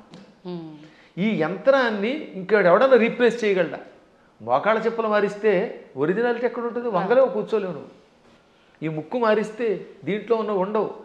ఇటువంటి శరీరం ఒక్కసారి స్తంభించిపోతే ఎందుకు పనికిరాకుండా అయిపోతే అది ఎందుకు పనికిరాకుండా కుళ్ళిపోతుంది. మళ్ళీ దీన్ని కుళ్ళిపోయి పాడైపోవడానికి వీలుగా లోపల బ్యాక్టీరియా పెట్టాడు. పురుగులు వచ్చి తగలబెట్టకపోతే, కాల్చకపోతే, ఈ శరీరం కొంతకాలం అలా మూలండిపోతే లోపల కొత్త పురుగులు పుట్టి దీన్ని తినేసి మళ్ళీ అవి నాశనం అయిపోతాయి. శుద్ధి చేసి వెళ్ళిపోతున్నది. అటువంటి ఈ అస్థిపంజరాన్ని దీని మీద ఇన్ని రకాలైన విశేషాలని పెట్టి సృష్టి కొంతకాలం నడిపిస్తూ మళ్ళీ వీడు వెళ్ళిపోయాక ఎక్కడికి వెళ్ళాడో తెలియకుండా చేసే అపూర్వమైన ఆ అద్భుత దివ్యశక్తే పరమాత్మ అంటే. కాబట్టి వాడు అంతటా ఉన్నాడు. పిల్లలకి పిడివాదం కాకుండా చిన్నప్పటి నుంచి కనుక నేర్పితే 8 ఏళ్ళు వచ్చాక మనం నేర్పలేము. బై బర్త్ చిన్నప్పటి నుంచి బొట్టు, బొట్టు, కట్టు, వాడికి స్తోత్రాలు నేర్పాలి. ఇప్పుడు నేను ఉదాహరణ చూస్తాను. మా మనవడు ఉన్నాడు, మా మనవరాలు ఉండేది. వాళ్ళు రామ అనకుండా అన్నం తినరు. వాళ్ళ అమ్మ నాన్న అలా పెంచుతున్నారు. శివాజీ మహారాజుకి జై అంటాడు మా మనవడు వచ్చి కత్తి తీసి. ఆ శివాజీ కథలు నేర్పారు. ఆ రకంగా చిన్నప్పటి నుంచి నేర్పితే ఖచ్చితంగా ఈ మార్గంలో వస్తారు. నేర్పినారని దరిద్రులు కొంతమంది ఉంటారు, కొంతమంది క్రూరులు. ఆ కమ్యూనిస్టులు మనమేం బాగు చేయలేము. వాళ్ళు నికృష్టులు, వాళ్ళ పక్కన వదిలేద్దాం, అది వాళ్ళ కర్మ. కానీ ముందు మన ప్రయత్నం మనం చేయాలి. గురుగారు, ఇప్పుడు మీరు ఇందాక అన్నట్టుగా పిసినారి కానివ్వండి, ఇలాంటి మూర్ఖులు నాస్తికులు కానివ్వండి, ఇదంతా అంటే వాళ్ళ కర్మను బట్టే వచ్చారు అనుకోవచ్చా? మరి లేదు అంటే ఇప్పుడు మీరు చెప్పినట్టుగా పెంపక లోపము అలా కూడా అనుకోవచ్చా? దీనిలో చాలా పని చేస్తాయి. పెంపకంలో కొంత లోపం, వాళ్ళ పూర్వకర్మలు కొన్ని, చుట్టుపక్కల వాతావరణం కొన్ని, పరిస్థితులు కొన్ని, ఇవన్నీ కర్మల యొక్క ఫలితాలు. అందుకే కొంతవరకు మనం మన ప్రభావంతో మార్చొచ్చండి. చెప్పగా కొంత మారుతారు, అంతా మారదు. కానీ అలాగే కొన్ని చూడగా ఎప్పటికో కొంతమంది మారుతారు. కొన్ని పుట్టుకతో వచ్చే దరిద్ర లక్షణాలు ఉంటాయి, అవి చచ్చేదాకా మారవు. అందుకే వాటిని ఏమంటారు? నైసర్గికములు అంటారు. నిసర్గ అంటే బై బర్త్ వచ్చేదాన్ని. పూర్వం మీరు ఎప్పుడన్నా సోషల్ స్టడీస్ చదివితే భారతదేశానికి నైసర్గికంగా హద్దులే ఉన్నాయి అంటే ఏంటి? సహజంగా ఏర్పడినవి అని అర్థం. కాబట్టి నిసర్గ అంటే పుట్టుకతో వచ్చే సహజ లక్షణము. అటువంటి లక్షణాలకి అన్నీ పోవుగానే కొంతవరకు మార్చచ్చు. నాస్తికులు కూడా చివరిలో మారినవాళ్ళు లేరు. కొంతమంది పేరు కమ్యూనిస్టులు, మా ఆవిడ రమ్మందండి అని వెళ్ళి ఏడుకొండల దగ్గరికి వెళ్ళడం. అందువల్ల వాళ్ళ ఆవిడ రమ్మన్నా కదా, వీడికి లోపల ఎంతో కొంత భయం ఉంటుంది. దొంగ కనపడ్డావు, అది సంఘంలో ఒకసారి అందులోకి వెళ్ళాక ఆ ముద్ర ఎంచుకుని దానికోసం అలా ఏడుస్తారు. కానీ లోపల వాళ్ళకి పీకుతుందమ్మా. ఇంతెందుకు, నేను ఎరిగి నాతో క్లాస్మేట్ ఉండేవాడు, పక్కా కమ్యూనిస్ట్ అనేవాడు. ఓ రోజు గుండు కొట్టించుకొచ్చాడు. ఏమిటంటే తిరుపతి వెళ్ళాట. ఎందుకంటే ప్రపంచ నాస్తిక సభలు దిగ్విజయం అయితే గుండు కొట్టించుకుంటానన్నట్ట. అది వ్యవహారం. కాబట్టి ఇలాంటి వాళ్ళు కూడా ఉంటారు. అది పూర్వం ఒక సామెత ఉండేది, round at stage, flat at home అని. అంటే భూమి గుండ్రంగా ఉందనేమో వేదిక వచ్చి చెప్తాట, ఇంట్లోకి వచ్చాక లేదు బల్లపరుపుగా ఉందంటాట. అంటే ఇంట్లో ఒకటి బయట ఒకటి అనమాట. బయట నాలుగుతోటేమో round at stage, flat at home అని మా చిన్నప్పుడు సామెత ఉండేది. ఇది వేదికల మీద పూర్వం ఇంగ్లీష్లో మాట్లాడేవారు కదా, వాళ్ళు ఇలా మాట్లాడేవారు అనమాట. అప్పట్లో ఇంగ్లీష్ వాళ్ళ టైంలో అంతా ఇంగ్లీషే ఉపన్యాసం. ఆ ఉపన్యాసాల్లో చిలకవర్తి లక్ష్మీ నరసింహం గారి దగ్గరికి ఒక ఆయన వచ్చాడు. ఆయన పేరు బిపిన్ చంద్రపాల్. బిపిన్ చంద్రపాల్ ఉపన్యాసంలో మాట ఇప్పుడే చెప్పింది. ఆయన ఇంగ్లీష్లో అనర్గళంగా మాట్లాడుతూ, హిందువులు అలా చేస్తున్నారు, బయటకు వచ్చినప్పుడు ఒక రకంగా, ఇంట్లో ఉన్నప్పుడు ఒక రకంగా ఏడుస్తారు, అలా ఉండకండి, ఇంట్లోనూ బయట హిందువుల్లో ఉండండి అని చెప్పడానికి ఆయన మంచి మాట చెప్పాడు ఆయన. కాబట్టి మనం ఏది నమ్మేమో అది చెయ్యాలి చివరిదాకా. అజ్ఞానంతో కూడినవి చేయకుండా ఉండాలి. సరే, ఏది ఏమైనప్పటికీ ముందు పిల్లల్ని మన మార్గంలో మనం పెంచుతామమ్మా. విన్నారా బాగుపడతారు, వినకపోతే మనం ఏం చేయగలుగుతాం? గుర్రాన్ని తీసుకెళ్ళగలం, మంచినీళ్ళు తాగించలేం కదా. అందువల్ల అలా చేయడానికి ప్రయత్నిద్దాం. మళ్ళీ భగవంతుని అనుగ్రహించినప్పుడు ఇంకోసారి కలుసుకుందాం. గురుగారు, ఒక చిన్న సందేహం. క్రిందటిసారి మనం చేసిన వీడియోలో విశుక్ర ప్రాణహరణ వారాహి వీర్యనందిత అని చెప్పి మీరు శ్లోకం చెప్పడం జరిగింది లలితా సహస్రనామాల్లోంచి. అది చాలామంది విషంగ ప్రాణహరణ అని చెప్పి కామెంట్లలో కూడా పెట్టడం జరిగింది. అసలు ఏంటండి వాస్తవం ఏంటి? ఇక్కడ రెండు రకాలు. అది జ్ఞానంతో పెడితే పర్వాలేదు, ఎవడో చెప్పింది విని పెడితే అది వాడి కర్మ, మనం ఏం చేయలేం అనుకోండి. లలితా సహస్రనామానికి వ్యాఖ్యానం రాయాలంటే ముందు వాడికి స్వతసిద్ధమైన ఉపాసన ఒకటి ఉండాలి. ఏముండాలి? ఉపాసన. రెండు, సంస్కృత పాండిత్యం ఉండాలి. ఈ రెండూ లేని వాడు వ్యాఖ్యానం చేస్తే మనం పట్టించుకోక్కర్లేదు.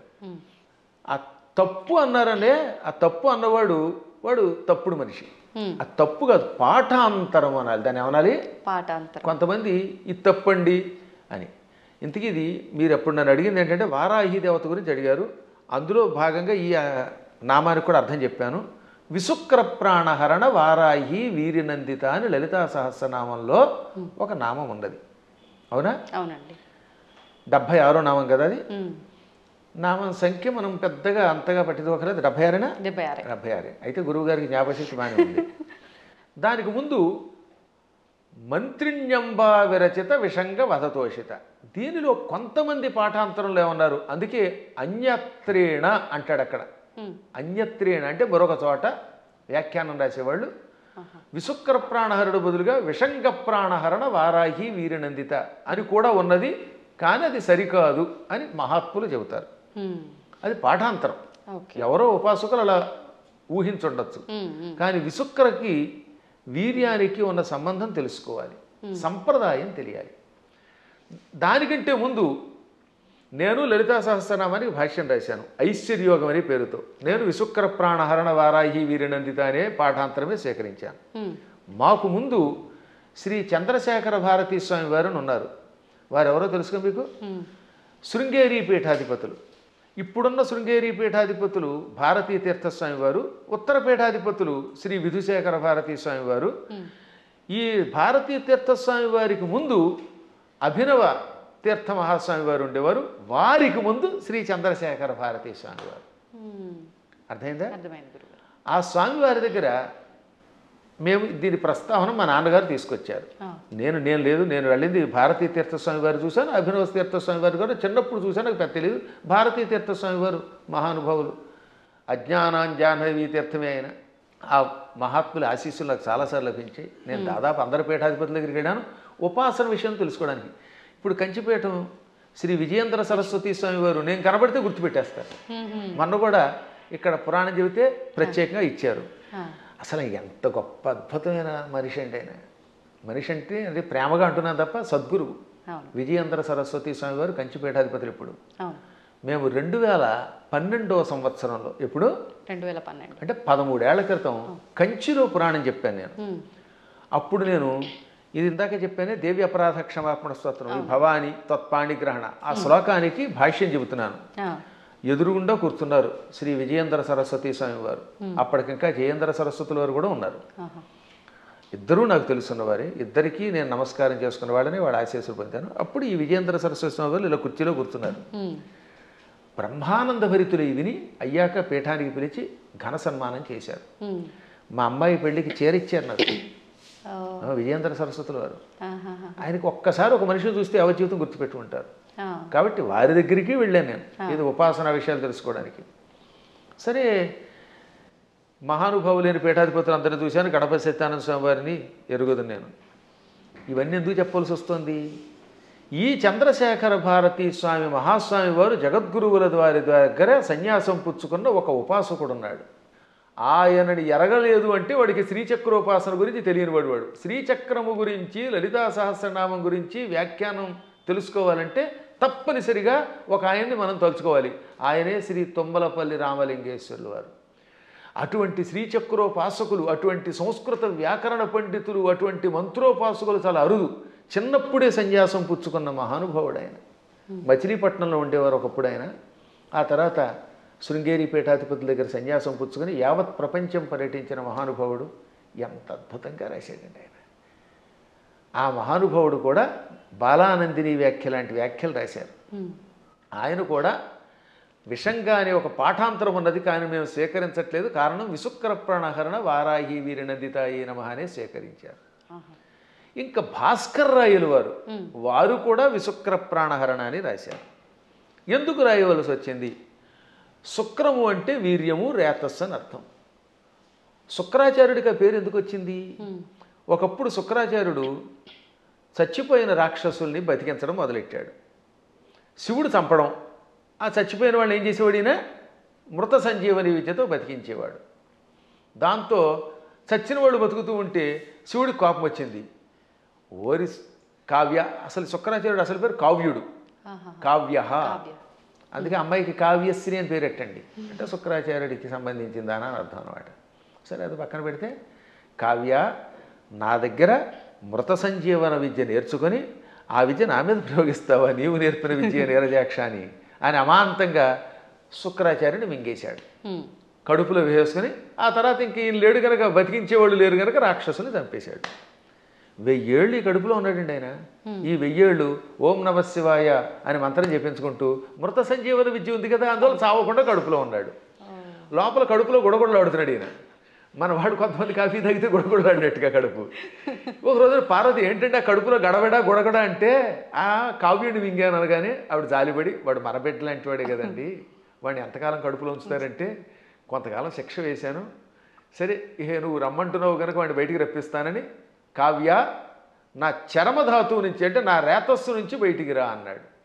నోటితో మింగాను, మళ్ళీ నోటితో బయటికి కక్కితే ఏమవుతాడు? ఆయన వాంతి అవుతాడు. వాంతి రూపంలో ఉన్నవాడు గురువుగా పనికిరాడు. కక్కిన వాంతి అశుద్ధం కదా అది. అందుకని శివుడు కూడా నా నోటితో కక్క నిన్ను, నా ధాతువు నుంచి బయటికి రా, అప్పుడు నా కొడుకుతో సమానం అవుతావు అన్నాడు.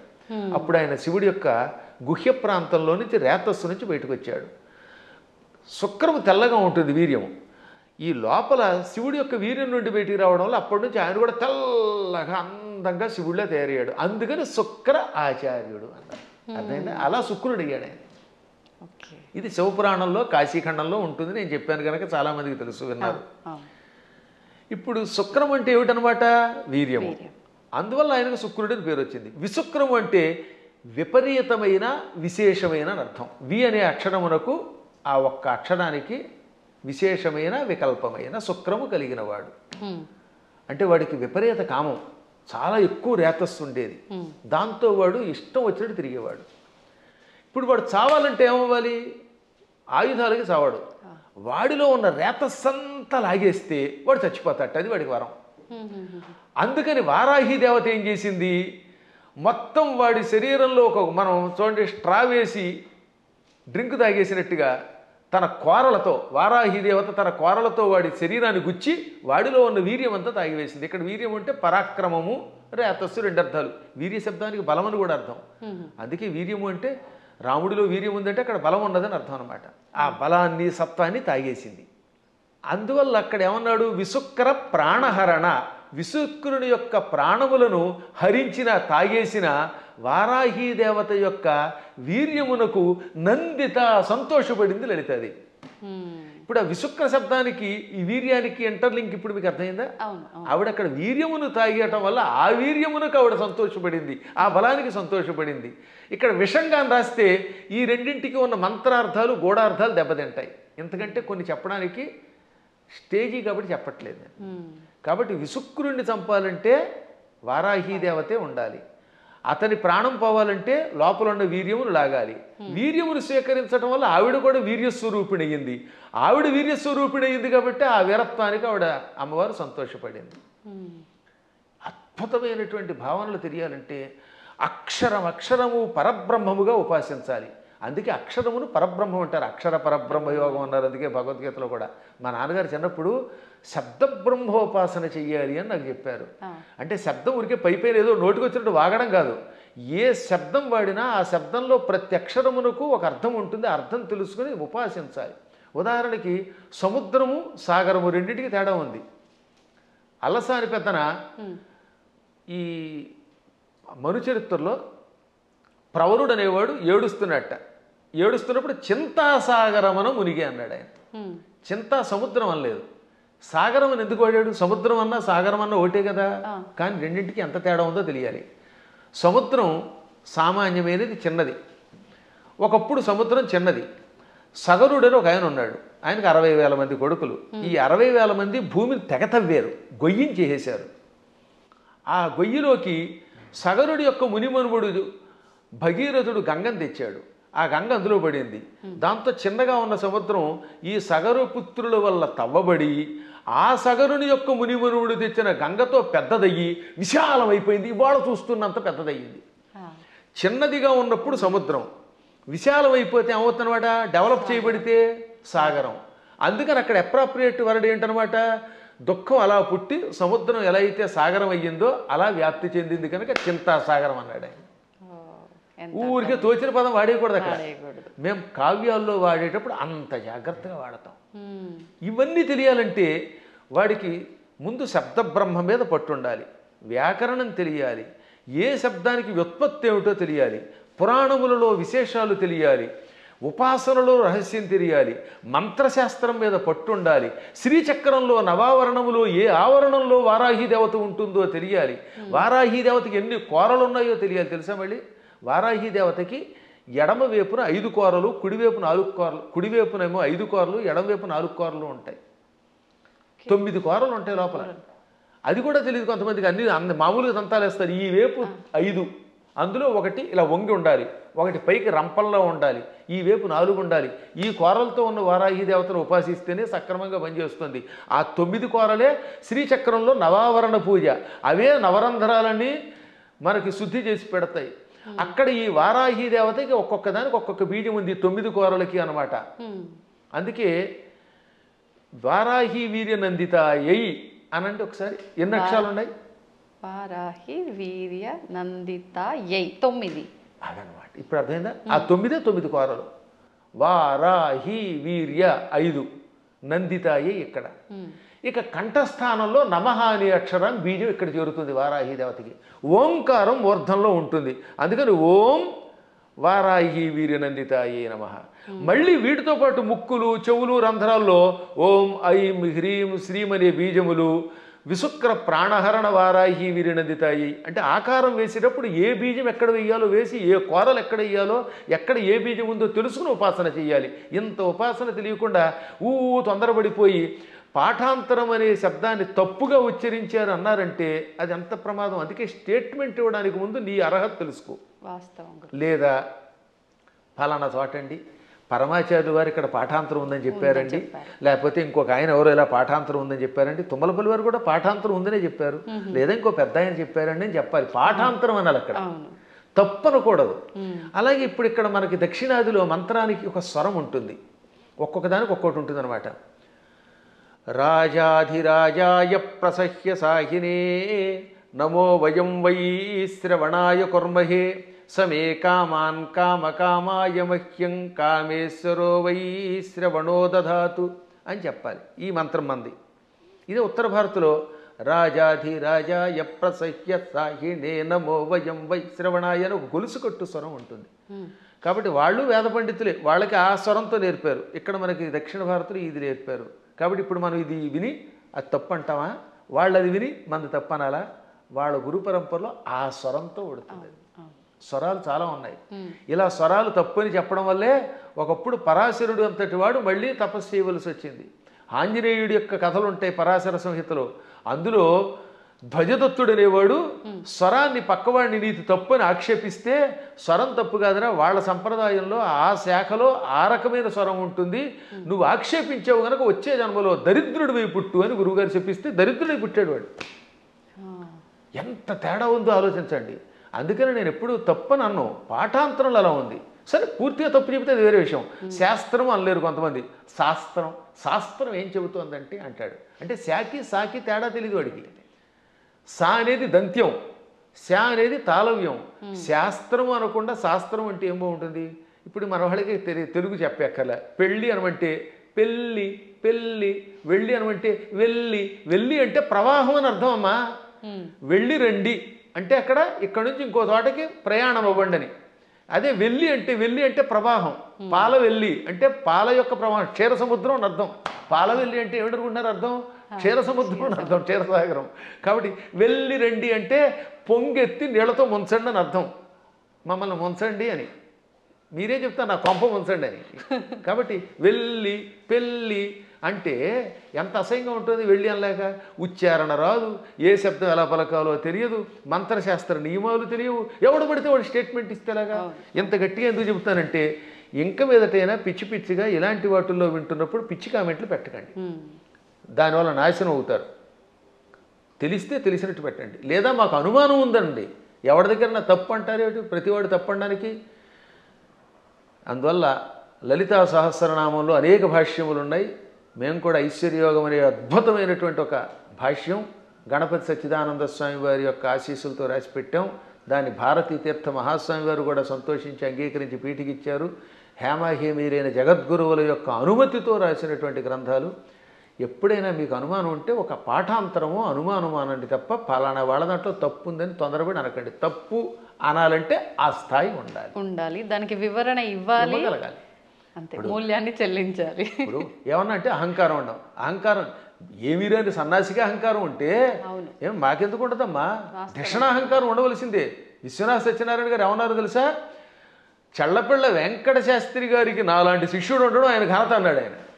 అదే కాదు అంతే. అప్పుడప్పుడు ఒక్కొక్కసారి భాషా పాండిత్యంలో మేము కూడా అలా అనకపోతే ప్రతి అడ్డమైన వాడు నెత్తి మీద ఎక్కడ మరి. అందువల్ల చిన్నప్పటి నుంచి తిండి తిప్ప మానేసి ఎన్ని శాస్త్రాలు ఎన్ని వ్యాకరణాలు చదువుకున్నాం. 25 శతావధానాలు చేసిన వాడిని ఇంకోటి చూపించండి ప్రస్తుతానికి. మరి ఇన్ని శతావధానాలు చేసిన మమ్మల్నే మీరు నోటికి వచ్చినట్టు ఏదో కామెంట్ పెడితే ఏ అక్షరం ముక్కరా అని మిమ్మల్ని మేమేమనాలి? అవునా?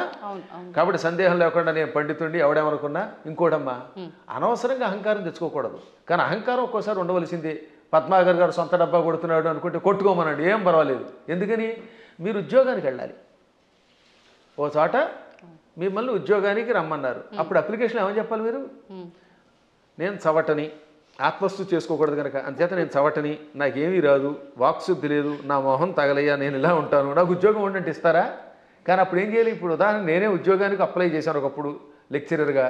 ఇప్పుడు గోల్డ్ మెడలిస్ట్ని, ఎంఏలో ఫస్ట్ క్లాస్ నాది, ఫస్ట్ ర్యాంక్ నాది, నేను ఎంఫిల్ చేశాను, పిహెచ్డి చేశాను, లేకపోతే నెట్ పాస్ అయ్యాను, నాకు ఇంత అవధానాలు చేశాను, పండితుడినంటే ఉద్యోగం ఇస్తాడా? నేను నన్ను పొగుడుకోకూడదు కాబట్టి చెప్తానండి, నేను సన్నాసినండి, చవటనండి, నాకేమీ రాదండి, నాకు ఉద్యోగం ఉండండి, ఎవడిస్తాడమ్మా? కాబట్టి ఒక్కోసారి ఆత్మస్తు తప్పదు. ఇలాంటి వాళ్ళకి సమాధానం చెప్పడం కోసం ఇలా మాట్లాడతాం. అలా విత్తప్పుడైతే ఈశ్వర కటాక్షం వల్ల ఇదంతా వచ్చాయి. నేను అలాగే రాసుకున్నాను పద్యంలో, అమ్మా జగన్మాత నిన్ను ఉపాసించి ఇంత గొప్పవాడిని అయ్యాను. అమెరికా వెళ్ళాను, చాలాసార్లు వెళ్ళాను. ఫస్ట్ టైం వెళ్ళినప్పుడు 2006లో 19 ఏళ్ల క్రితం అక్కడ ఓ అద్భుతమైన పద్యం చెప్పాను. ఏమని? ఎక్కడి ఆంధ్రమందు గల ఏలురో, ఎక్కడి ఆంధ్రమందు గల ఏలురో, ఎక్కడి కాలిఫోర్నియా దిక్కును మృక్కులేని పరదేశమునందున నిర్భయముగా ఒక్కడనై చెరించితి, మహోన్నత కీర్తిని గంటి సంపదల్ మిక్కిలి గంటి. ఇదంతా పొగడ్త కింద ఉంది కదా. ఎక్కడి ఏలూరు, ఎక్కడి కాలిఫోర్నియా దిక్కు మొక్కులేని పరదేశంలో నిర్భయంగా ఒక్కడిని తిరిగాను, కీర్తి పొందాను, సంపదలు పొందాను. కానీ చివరిని ఏమన్నాను తెలుసా? మిక్కిలి కీర్తి గంటిని నీ పద జలేజము భక్తిని గొల్చి అంబిక. అది కొసం మెరుపు. ఇదంతా ఎలా వచ్చింది? నీ పాద పద్మములను భక్తితో ఆరాధించటం వల్ల. సంపదల్ మిక్కిలి గంటి నీ పద జలేజము భక్తిని గొల్చి అంబిక అని ఆ సంపదల్లో లకార పొల్లు చివర ఉండడం వల్ల జలేజములో అలుక్ సమాసంలో ఎతి కూడా పడింది దానికి అలాగా. కాబట్టి చిట్ట చివర అమ్మాయి ఇదంతా నీ అనుగ్రహం అంటాం. మేము ఎప్పుడు వినయంగానే ఉంటాం. కానీ ఒక్కొక్కప్పుడు అజ్ఞానికి సమాధానం చెప్పేటప్పుడు అంత గట్టిగా చెప్పవలసిందే. కాబట్టి విశుక్ర ప్రాణహరణ అనే పాఠాంతరం ఎక్కువ బాగుంటుంది. పాఠాంతరంలో విషంగా ఉండవచ్చు, అది వేరే విషయం ఉంది. ఉన్నప్పటికీ ఇదే. కాబట్టి ఎవరికి ఏది కావాలంటే వాళ్ళ గురు పరంపరను పెట్టి దాన్ని సేకరించెదరుగాక అని మంగళాశాసనం చేస్తూ మరొక్కసారి మీ అందరి దగ్గర సెలవు తీసుకుంటున్నాను. ఈ 2 మాటలు కూడా చెప్పేయండి గురుగారు. ఇంకా ఇప్పుడు ప్రతి ఒక్కరిలో ఉన్న ఒక చిన్న డౌట్ ఏంటంటే, వారాహి అమ్మవారు ఇప్పుడు మీరు చెప్పిన దాన్ని బట్టి పురాణాల నుంచి ఎప్పటి నుంచో ఉన్న విషయమే, కానీ ఇప్పుడు ఈ 3-4 సంవత్సరాల నుంచే కొత్తగా వింటున్నాం ఎక్కువగా. కాబట్టి ఎవరు ఆరాధించకూడదు, గోప్యంగా ఉంచాలి, గుప్త నవరాత్రులు ఇదంతా కూడా మాట్లాడుతున్నారు. అసలు వాస్తవం ఏంటంటే అక్కడ గోప్యంగా ఉంచమని ఎందుకన్నారంటే, ఎవరికి పడితే వాళ్ళకి, అజ్ఞానులకి, నాస్తికులకి, కమర్షియల్గా వాడుకునే వాళ్ళకి చెప్పకూడదు. ఇప్పుడు పెద్ద సమస్య ఏంటంటే, కలియుగంలో ఒక ఆయన కష్టపడి ఉపాసన చేశాడు అనుకోండి, ఇంకెక్కడి నుంచి స్వార్థపరులు బయలుదేరుతున్నారు కొందరు. వాళ్ళు గుడి పెట్టేసి, పీఠం పెట్టేసి ప్రజలు దోచుకుంటారు. మీరు చూస్తూనే ఉన్నారు కదా. చీరల్ని ప్రమోట్ చేసేవాడు, పూజల్ని ప్రమోట్ చేసేవాళ్ళు, బాబో ఎలా తయారయ్యారంటే అలా తయారయ్యారు. అందుకని వద్దని అండంలో ధర్మం ఉంది. కానీ అసలు ఉపాసన వద్దండం, మనవాళ్ళం వద్దండానికి. భక్తి కలిగిన ఎవడైనా ఉపాసకుడే. ఎప్పుడూ ఉన్న ఉపాసనలు. కాకపోతే ఉపాసనలు అనేది మీ ఓపికలను బట్టి చెయ్యండి. మోసగాళ్ళ మోసంలో పడకండి. ఈ విషయంలో మాత్రం మోసగాడు తయారయ్యారు, సందేహం లేకుండా. ఇంకా అక్కడి నుంచి వారాహి దేవతకి ఒక గుడి కట్టేయడం, అందరినీ నా దగ్గరికి వచ్చేయండి అనడం, దాంతో వచ్చిన వాళ్ళ దగ్గర ఏమో డబ్బులు లాగడం, చీరలు లాగడం, గందరగోళం అయిపోతుందమ్మా. వాళ్ళని దృష్టిలో పెట్టు చెప్పారు తప్ప ఉపాసన తిట్టట్లేదు అవతల వాళ్ళు కూడా. ఈ ఉపాసన పేరు చెప్పి వంచకత్వం ఎక్కువైపోవడం వల్ల వంచకులు దృష్టిలో పెట్టుకుని కొంతమంది వద్దన్నారు తప్ప, అన్నవాళ్ళు కూడా ప్రజల యొక్క బాగుని దృష్టిలో పెట్టుకున్నారు కదా, అది మంచిదే. నిజమైన ఉపాసకులు ఆడంబరం లేకుండా ఉంటారు. ఇప్పుడు ఎప్పుడైనా నేను పూజ చేశాను, ఒక్క పూజ బయట పదే చెప్పుకుంటా, డబ్బా కొట్టుకుంటాం, కొట్టుకోం. అత్యవసరం వస్తుంది ఒక్కోసారి. అలాంటప్పుడు చెప్పాలి తప్ప వీటితోటి అవతల వాళ్ళ దగ్గర డబ్బులు వసూలు చేయడం, వాళ్ళు మోసం చేయడం తప్పే. కానీ వారాహి ఉపాసన ఎప్పటిది కాదు, యోగ యోగాలుగా. బ్రహ్మాండ పురాణంలో ఉంది. బ్రహ్మాండ పురాణం వ్యాసుడు రాశాడు, కొన్ని వేల సంవత్సరాల క్రితమే ఉంది. అవి కూడా కాదంటే అది వాళ్ళ కర్మ. సంతోషం అండి. మంచి అంటే ఒక నిర్ధారణ అనేది జరిగింది ప్రతి ఒక్కరికి కూడా. అంటే పెద్ద పెద్ద జ్ఞానులు, యోగులే వారాహి అమ్మవారిని ఆరాధించరు, మీరెవరు ఆరాధించడానికి అని ఖచ్చితంగా చెప్పే వాళ్ళు ఉన్నారు ప్రస్తుతం మీడియా ముఖంగా. అసలు లేదు అందరూ ఆరాధించే వాళ్ళు. అంత మొత్తానికి జనాలకి ఏమైపోయిందంటే ఒక క్లారిటీ మిస్ అయిపోతుంది. సంతోషం గురుగారు, చాలా మంచి విషయాలు తెలియజేశారు. ఇంకా సమయం ఉంటే ఇంకా మాట్లాడాలని కానీ ఇప్పటికే చాలా సమయం అయిపోయింది. మీ అనుమతి ఉంటే మరొకసారి మరొక వీడియోలో తప్పకుండా మంచి విషయాలు మాట్లాడుకుందాం. ధన్యవాదాలండి. తవ్వుతూనే శివలింగం సరే దాన్ని అట్లా కప్పేసేయండి, చూపించదండి. మూర్తి పూజ కాదు, సాక్షాత్ బ్రజేంద్ర నందన భగవాన్ ఉన్నారు మూర్తిలో. ఏమీ ఆశించకుండా ఆరాధించే వాళ్ళు కూడా ఉన్నారా ప్రభుజీ? నిజమైన భక్తి అంటే మనకు తెలియదు కాబట్టి